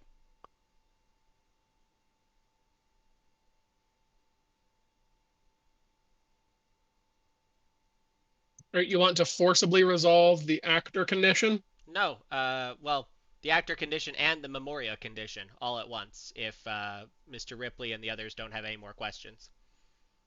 Because I've run out of ideas. Every lead I had set up for tonight has fucking fallen apart. So unless we want to start riffling through dead people's wallets, I've run out of ideas. You know what? Maybe Mr. Ripley might have something to help you with. Let's see. Chance die. Nope. Can Actually, I roll a Kenny, chance die to jog his memory? Kenny, Yep. I believe you told us that we have common sense. I would like to Yep. call upon common sense right now. Sure. All right. So, what was the fucking dice pool on common sense again? It's been so long. It's been forever. Where's common sense? So wait, do you have another charge still? Oh, I've got like He's got a bunch. I've got 6 charges if you guys want to use them. I've Okay. run out of ideas.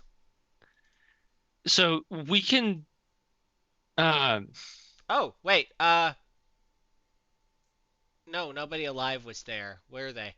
Wait, we do know about Ambrose Kimball Sr.'s little event here, and we know he had to survive this. Can I spend a charge to get some soft leverage on Ambrose Kimball? Sorry, can Ethan spend a charge to get some soft leverage on Ambrose Kimball Jr. from his knowledge of Ambrose Kimball Sr.? Yeah, that makes sense to me. Write that down in your equipment. Tibbs, do that. Yes. Jeff, do you happen to know which page the Oracle questions are on? Yes, I can give those to you right now. So the base Oracle questions, since I don't believe you have any more, are on page 308.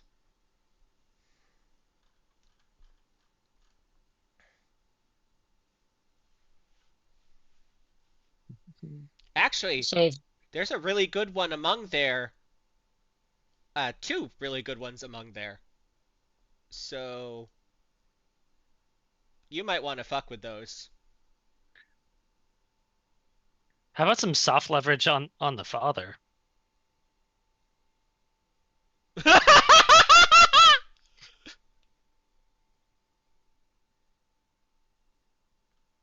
Which question? Oh, probably what here has gone unseen. And also, who here who will help me get what we desire? Give us another person to poke at. Yeah. So probably ask both of those and you'll get at least some leads on this. We've got 5 more questions, so you guys might as well use them. Anyways, I was trying to find common sense, which I finally found. So wits plus composure. I have a decent, actually, wits plus composure. All right, Kenny, in the meantime, may I please roll to consult the Oracle? yeah, makes sense to me. Do we want So to get that's Synergy we plus Haunt. Oh, sorry, Tibbs. did we want to get the soft leverage on the father? Is that a funny joke? I think that's funny. Let's take it. 4 Word. questions. 4 charges, you know what I mean. Yeah.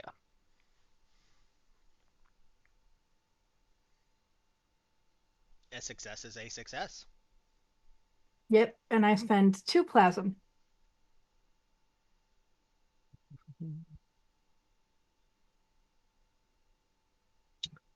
Alrighty. So you're going to spend 2 plasm for charges of the Oracle. Yes. And my first question is, what here has gone unseen?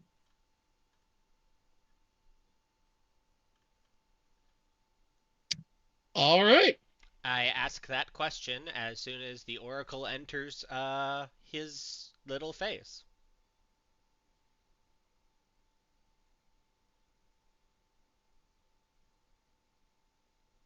So you're just right now you're just kind of looking for anything that might be out of the ordinary then. We're trying to figure out what we've missed here. We're trying to make sure we don't throw away a lead that we could get.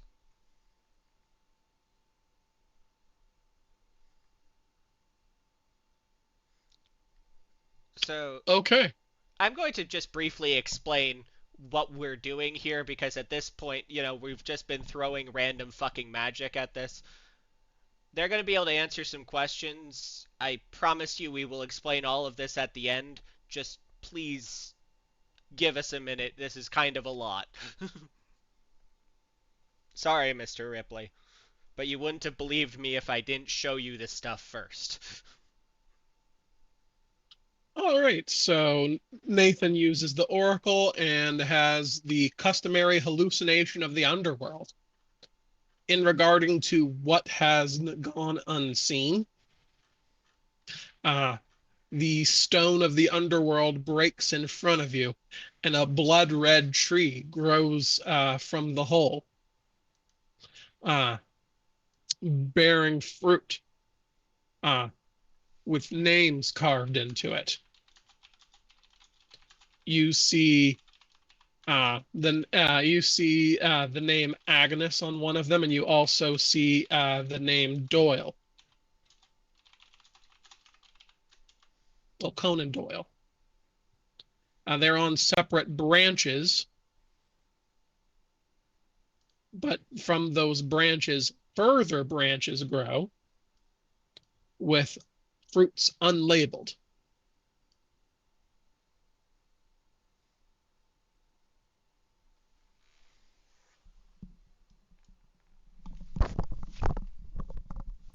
Okay.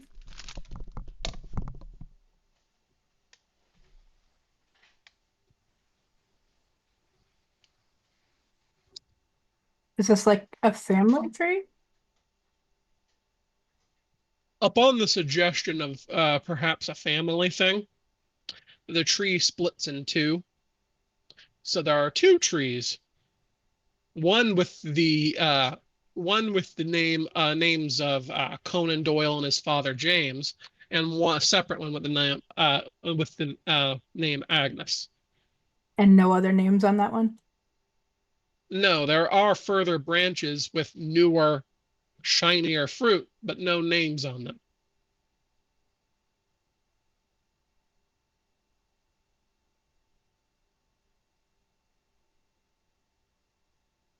What All was your right. second question?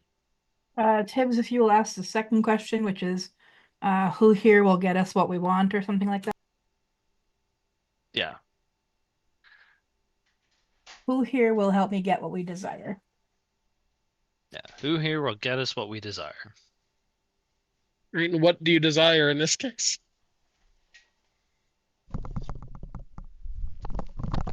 More leads. On Uh, which investigation?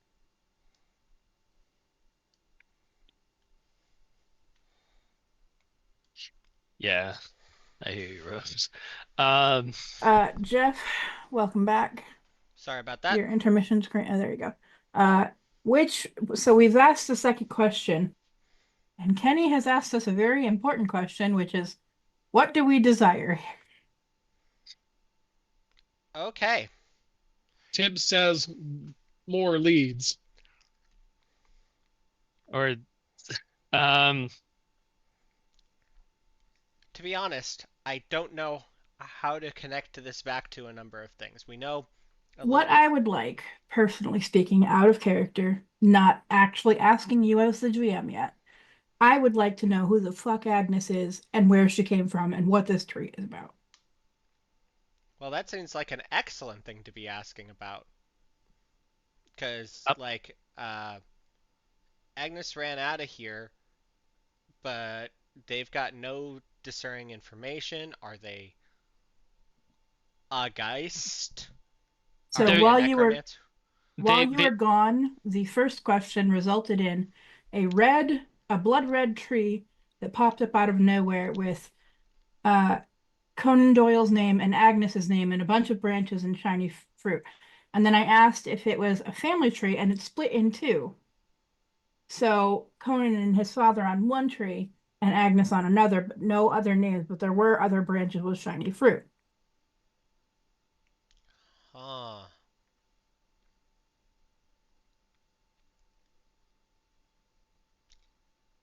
Tim Kimball died here.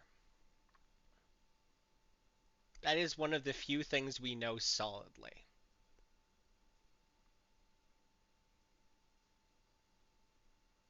He is one of the leads that we can connect back to and are involved in this death. He had a daughter who died.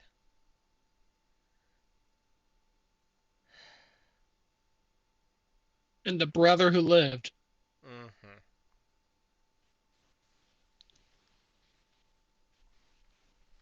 You know what? The Kimballs are famous around town. I've heard a lot of people talking, and they're the kind of people who would spend a lot of time talking about their family history. I would like to roll at you socialize plus wits, pulling back my memory of listening to these fuckers blather on about their long history of this town, and see if I remember anything about how to connect all these pieces together. Well, first off, do you want to resolve the Oracle? Um, Or are you trying to figure out what to ask the Oracle?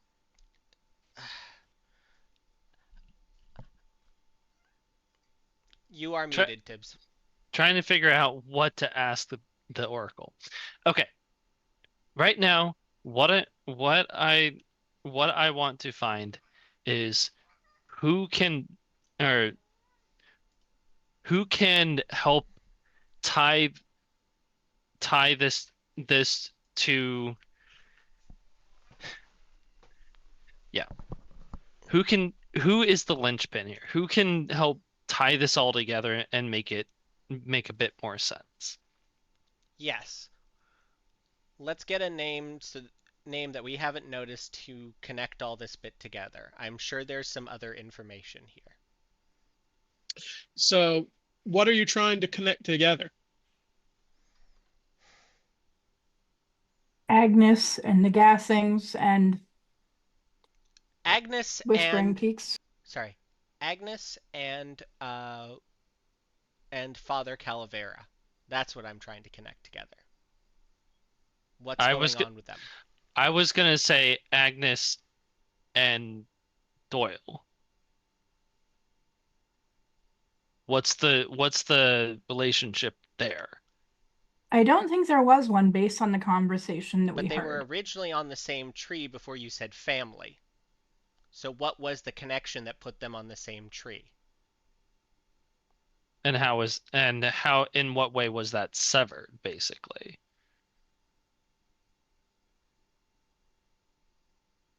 I might be thinking too far into this. I think to the Oracle, can we please go back to the original tree? Unfortunately, that's not kind of how it works. You got your first answer. That was your answer. All right, so let's take a look at the questions real quick and let's reassess what we've got here. Because we've got an You know, you can hour. also pay for more. You can also pay for more charges on the Oracle if you want. So, boss, we've got the Oracle. Who here will help me? We get what I desired. What here is most treasured by someone? What has gone unseen? We already got the what has gone unseen, right? Yes. Yeah, we got the what has gone unseen. I'm thinking, what about what here is most treasured by someone? Yeah, let's go with that. And I'm going to preemptively put in an extra 2 plasma so that we have the max amount of questions. And do you guys also want to ask that what will get us closer to what we desire thing? You've gone back and forth on that. Yes. Yeah, we're And gonna what ask. I desire is to know Agnes's role in Agnes and Father Calavera's role in this.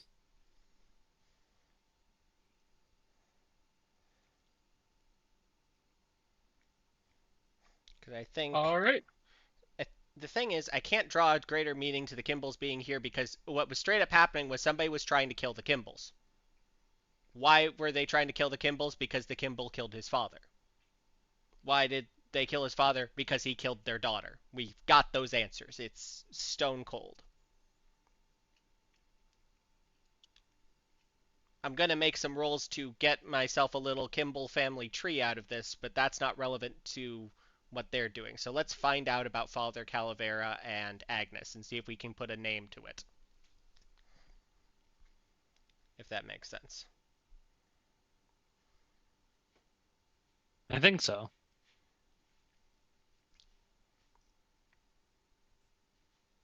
All right. So the first question, the one that you wanted to get was what here is most treasured by someone? Yes, let's go Yes. with that.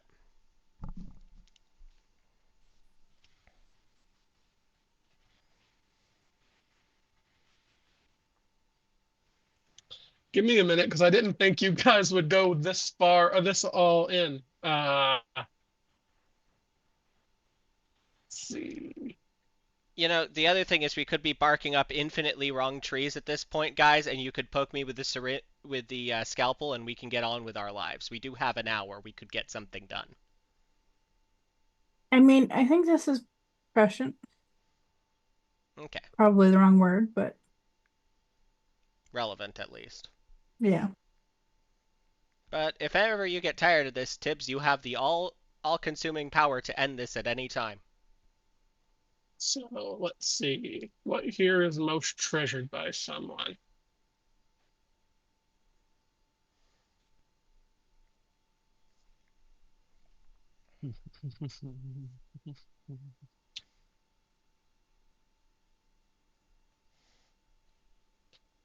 Okay.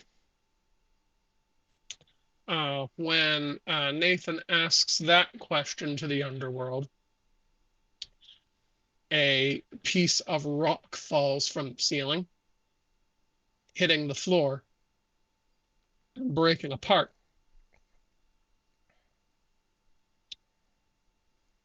Inside of it, there is a tarnished old locket.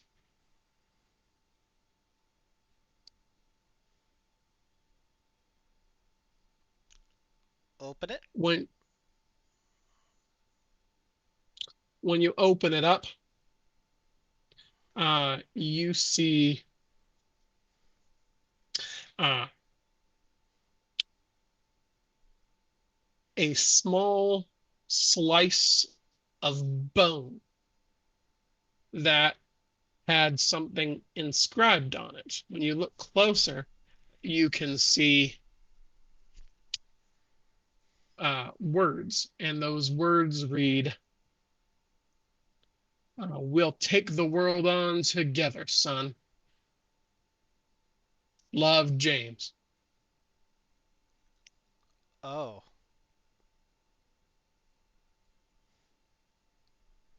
Checks out. Guys, I think we are officially barking.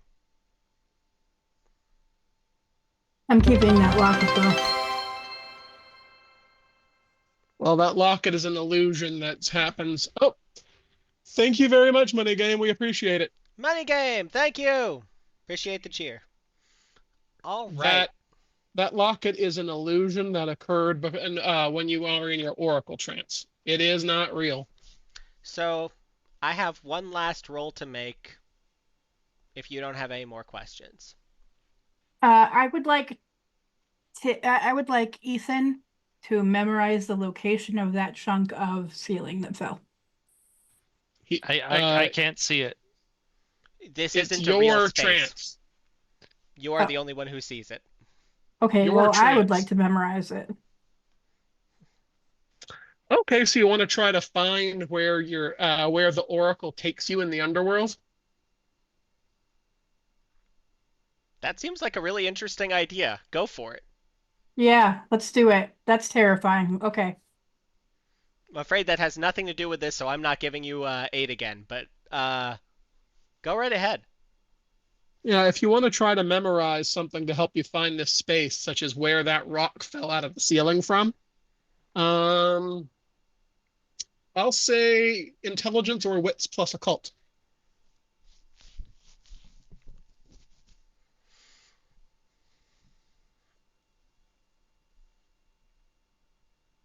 Okay, give me a second.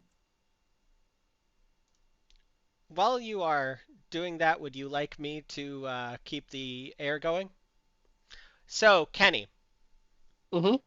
I believe I gave a somewhat babbling reason of how to justify a roll to basically try and connect all of the Kimballs we know together in a way that I understand, both those who died here and, those we're aware of. Mm-hmm. I And that was makes sense to me. all right. So wits plus socialize at 8 again. It's 5. So, Nathan, you have taken a good look around and attempted to memorize all the features of this underworld cavern, including the fissure from the top where the rock fell down.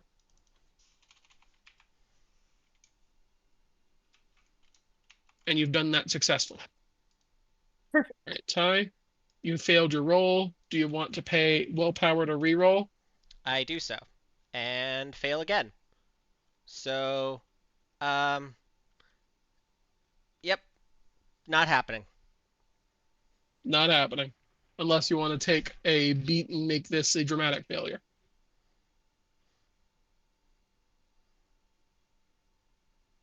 I think putting a dramatic failure into our line of clues is quite possibly the worst thing I could do when this seems to be central to everything. So I'm just going to eat the looking like an idiot babbling in front of people who immediately correct me. Alrighty. And did you actually want to ask that last question, who here will get us closer to what we desire? Yes. You suggested it multiple times, but you never actually said whether you want to do it or not. So, okay, we Yes, want to we'd do like to that. do it. While you're still in you're still in your oracle trance and are viewing uh, a cavern of the underworld. When you ask the question of who here will get us closer, uh, to what we desire, and what you desire was, you said, more information about Agnes. Yeah, let's go with that.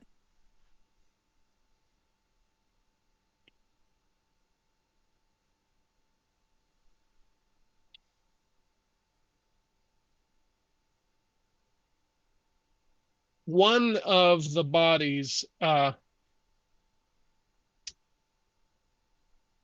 you view, all right, the underworld cavern erupts a crystal stalagmite from the floor, showing you a view of the theater floor after the gasings. One of the bodies is being focused on, and you note that that body appears translucent and blue.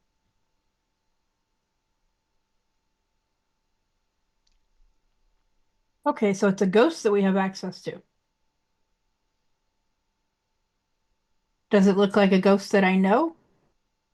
No, this person isn't someone you recognize.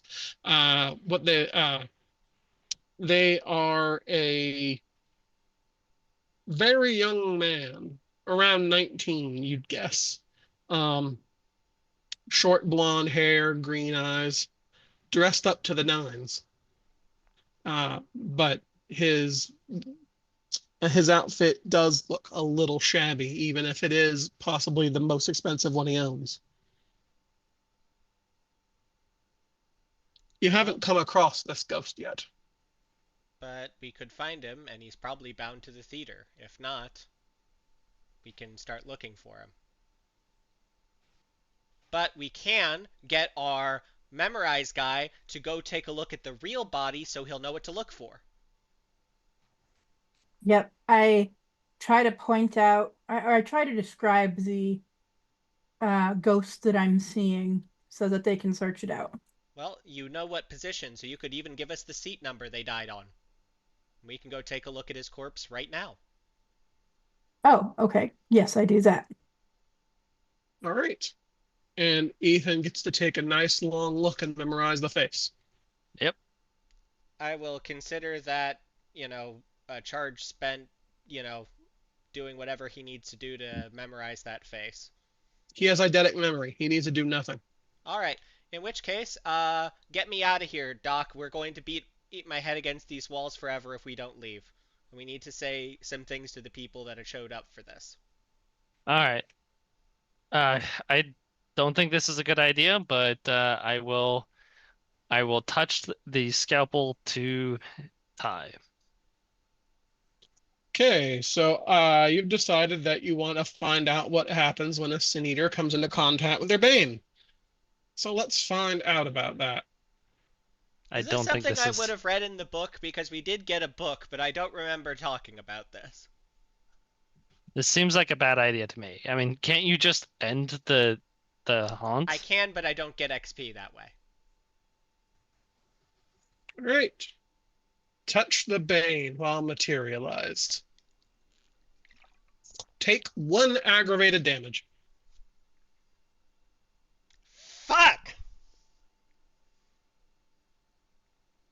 The entire thing collapses as once again a swear word echoes around the room. You weren't supposed to stab him, Ethan. He I didn't. I touched him with the handle. Let's never do that again. Oh my fucking god. That hurts so bad. Yeah, Don't. that sounds. Conditions are resolved. Take your XP. One beat for Memoria, one beat for Actor, another beat because you were the one who originated Actor. Boneyard and I believe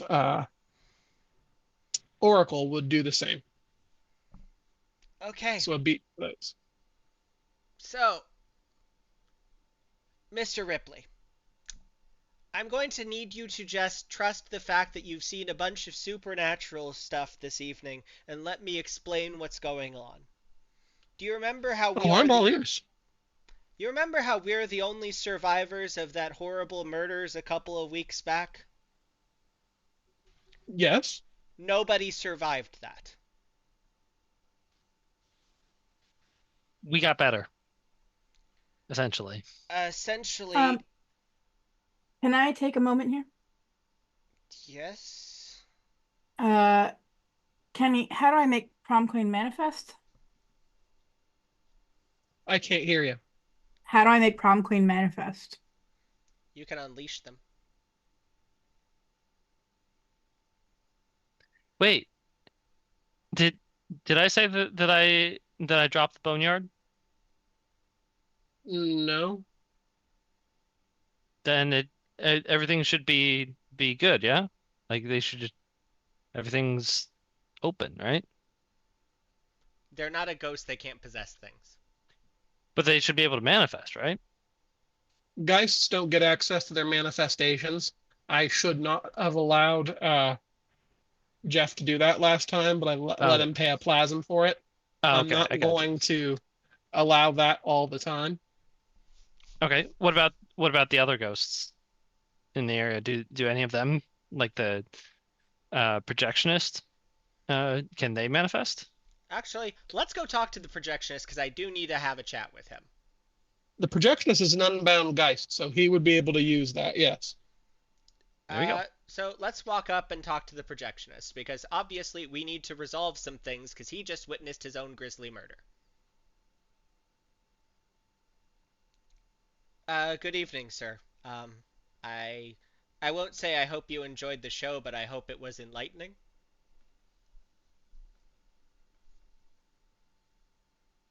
The projectionist is very clearly not having a very good time at the moment.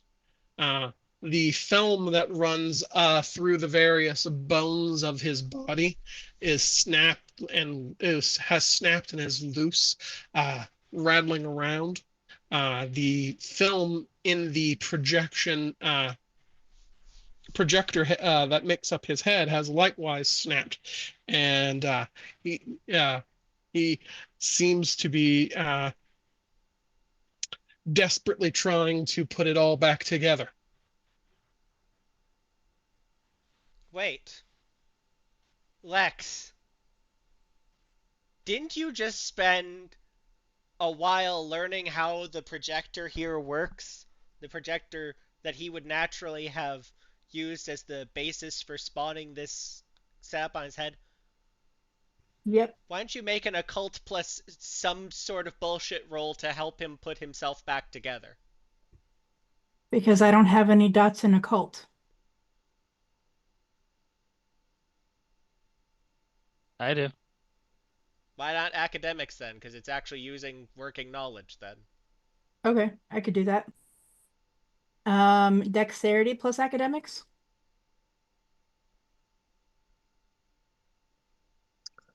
Sure. So, Mr. Ripley, um, me and my friends here died that day. We were given an opportunity to come back by the power of something called a Geist, a powerful ghost. They joined us on our way back up.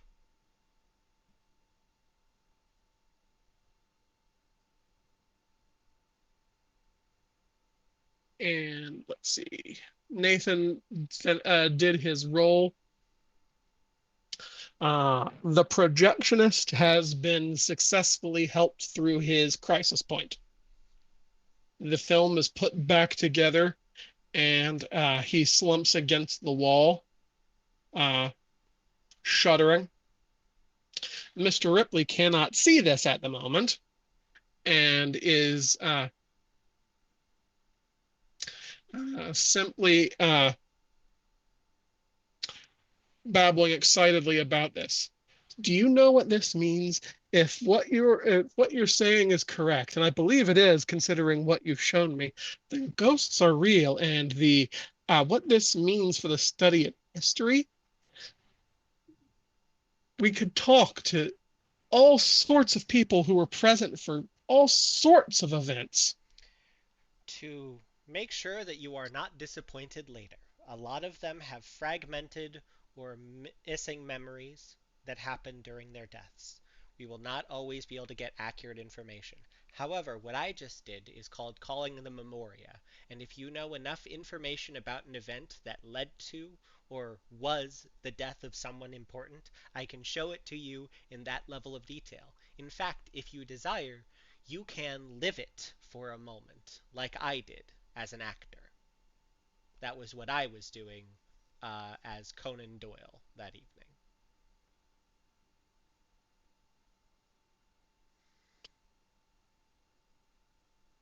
You could talk to anyone, he says, uh, having just nodded and waved to understand that he's taken your points onto under advisement. Why, you could talk to Conan Doyle and ask why he did the gassings. You could talk to James Doyle about why he put together the Castle of the Macabre. You could talk to uh, all the way back to the original Farmer Kimball. They all have to be out there, don't they? Yep, they're either here or in the underworld. There's so much we could learn from these people. You can see the visible excitement on his face. So I'm not going to tell you that we did this out of a pure interest in history, but as part of a sales pitch. Sir, we want to find out who killed us. And one of the ways to do that is going to be investigating our own deaths. However, we're not allowed to, as a bunch of random teenagers, approach a crime scene. But you know who would be allowed to approach a scene where a bunch of recent murders had happened after the crime scene tape has been pulled down?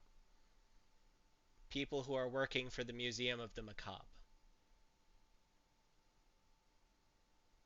Well, it's the Museum of Mayhem and Murder, but yes, I could absolutely talk to the mayor about getting permission to go into the warehouse. That is owned by Farmer Kimball's. And if you wanted, you could see what happened to us with us. I suppose that could be enlightening, yes. Didn't I forget how my history teacher put it is, but we're all making history every day. Well, I opened up the museum just to get kids interested in the history of the town. This place is fascinating, but most folks are only interested in the supernatural or the true crime sides. There's so much more to the history of the town, but uh, the spooky things are a great gateway. Well, I'm afraid that we're going to be best at the spooky things, but I can guarantee that we can get you a lot of answers that you wouldn't be able to get otherwise. And, well, you're not going to exactly be able to source Father Kimball talking to you from beyond the grave when you're trying to write a history book. It might give you places to go looking for the correct sources, since you'll know the answers. I'll be happy to talk to the mayor for you. Thank you very much. Now, we do have one other person we need to thank tonight, and that is what is left of Mr. Hooper, who was the projectionist you saw perish this evening. Um, Mr. the Projectionist, I believe that you are able to manifest within our aura. Would you be willing to do so? I will happily cover your costs. I've got some plasm here for you if you need it.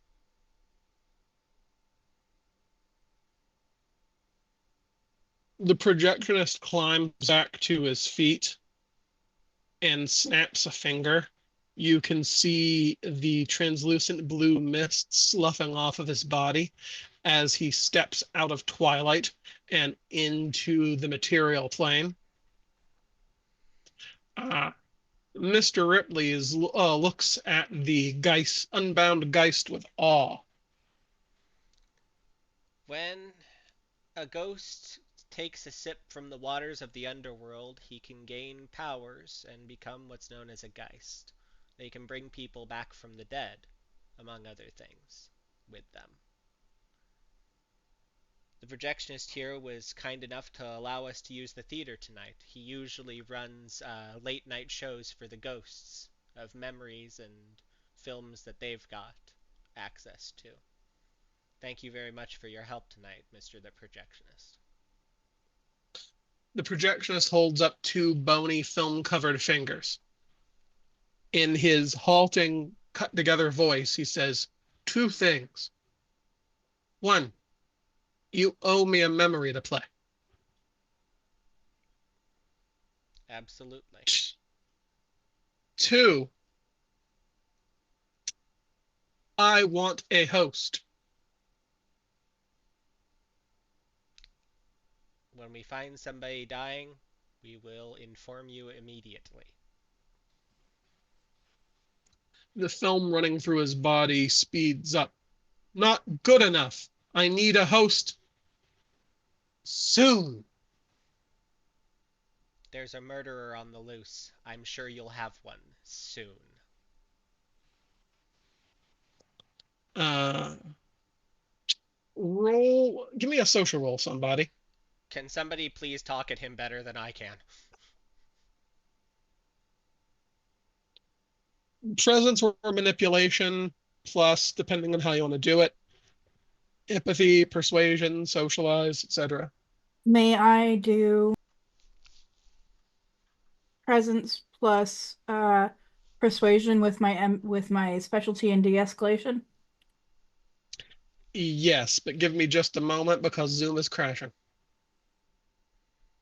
If you experience some odd visible issues in a couple of seconds, we do apologize, but there's literally nothing I can do.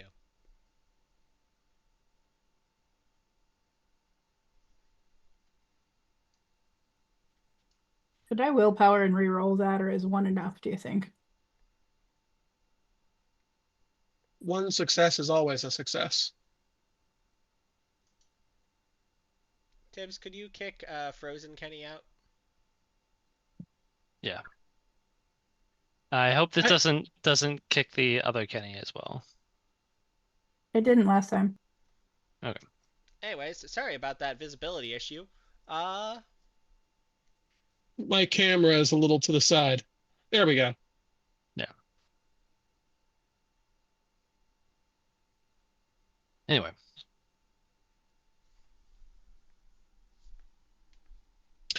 All right. So what did you roll, Nathan?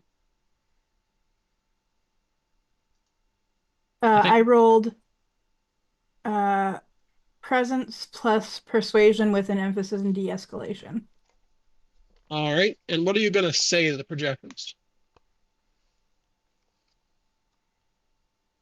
You don't want to make us murderers. I promise you, we'll find a perfect fit for you. And it'll be soon. But you don't want this. Not like this. Fine, he states. I can wait a while. But I I promise need you, we will get you out of here. I need to find if there are any living Doyles. Trust me, we're already going to be looking.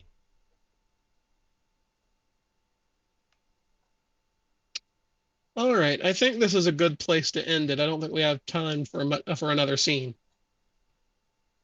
Yeah. So let's go over our aspirations, everybody. Holy crap. Oh, that was intense. Okay, can I go first? Sure. All right. We definitely got clues about the killer today.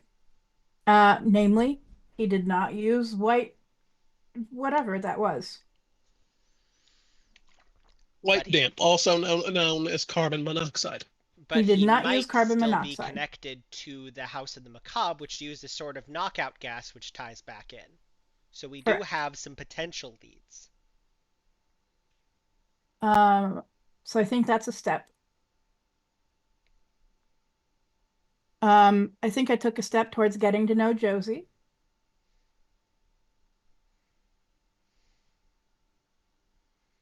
Yep.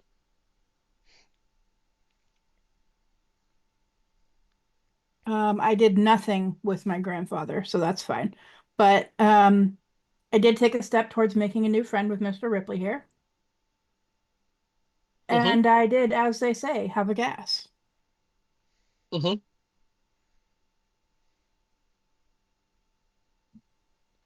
All right, who's next? Alrighty. So, get out of Whispering Peaks. Um, I am finding out more dirt on people with power and influence, which might be useful in that endeavor. Mm-hmm. I did not make any headway on my speed run. Deliberately. Yep. And Mm-hmm. then I step in clear, watch a movie, Mm-hmm. and also made progress on getting Old Man Houlihan to join the crew. Mm-hmm. So that's me. All right. Get scouted for college hockey. I did both of my hockey related things, both in session and in my day actions. And apparently, I'm doing a bit to try and pull the JV team back together.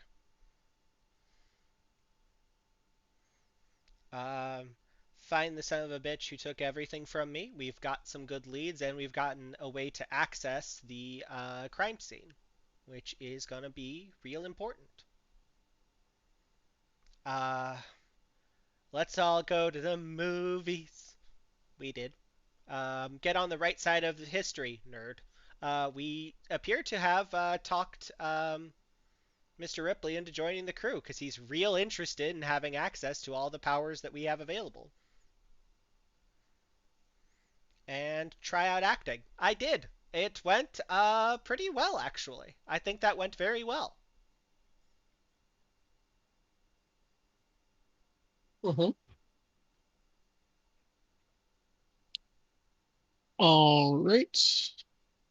And I think that covers it all then. Thank you guys so much for showing up for our first stream as affiliates. Well, yep, And thank you thanks. to those who subbed tonight. Yeah, thank you very much. We appreciate it. We're going to be working hard at getting the channel uh, up to code. And we hope that we will see you again when we stream in 2 weeks. All right. Bye, everybody.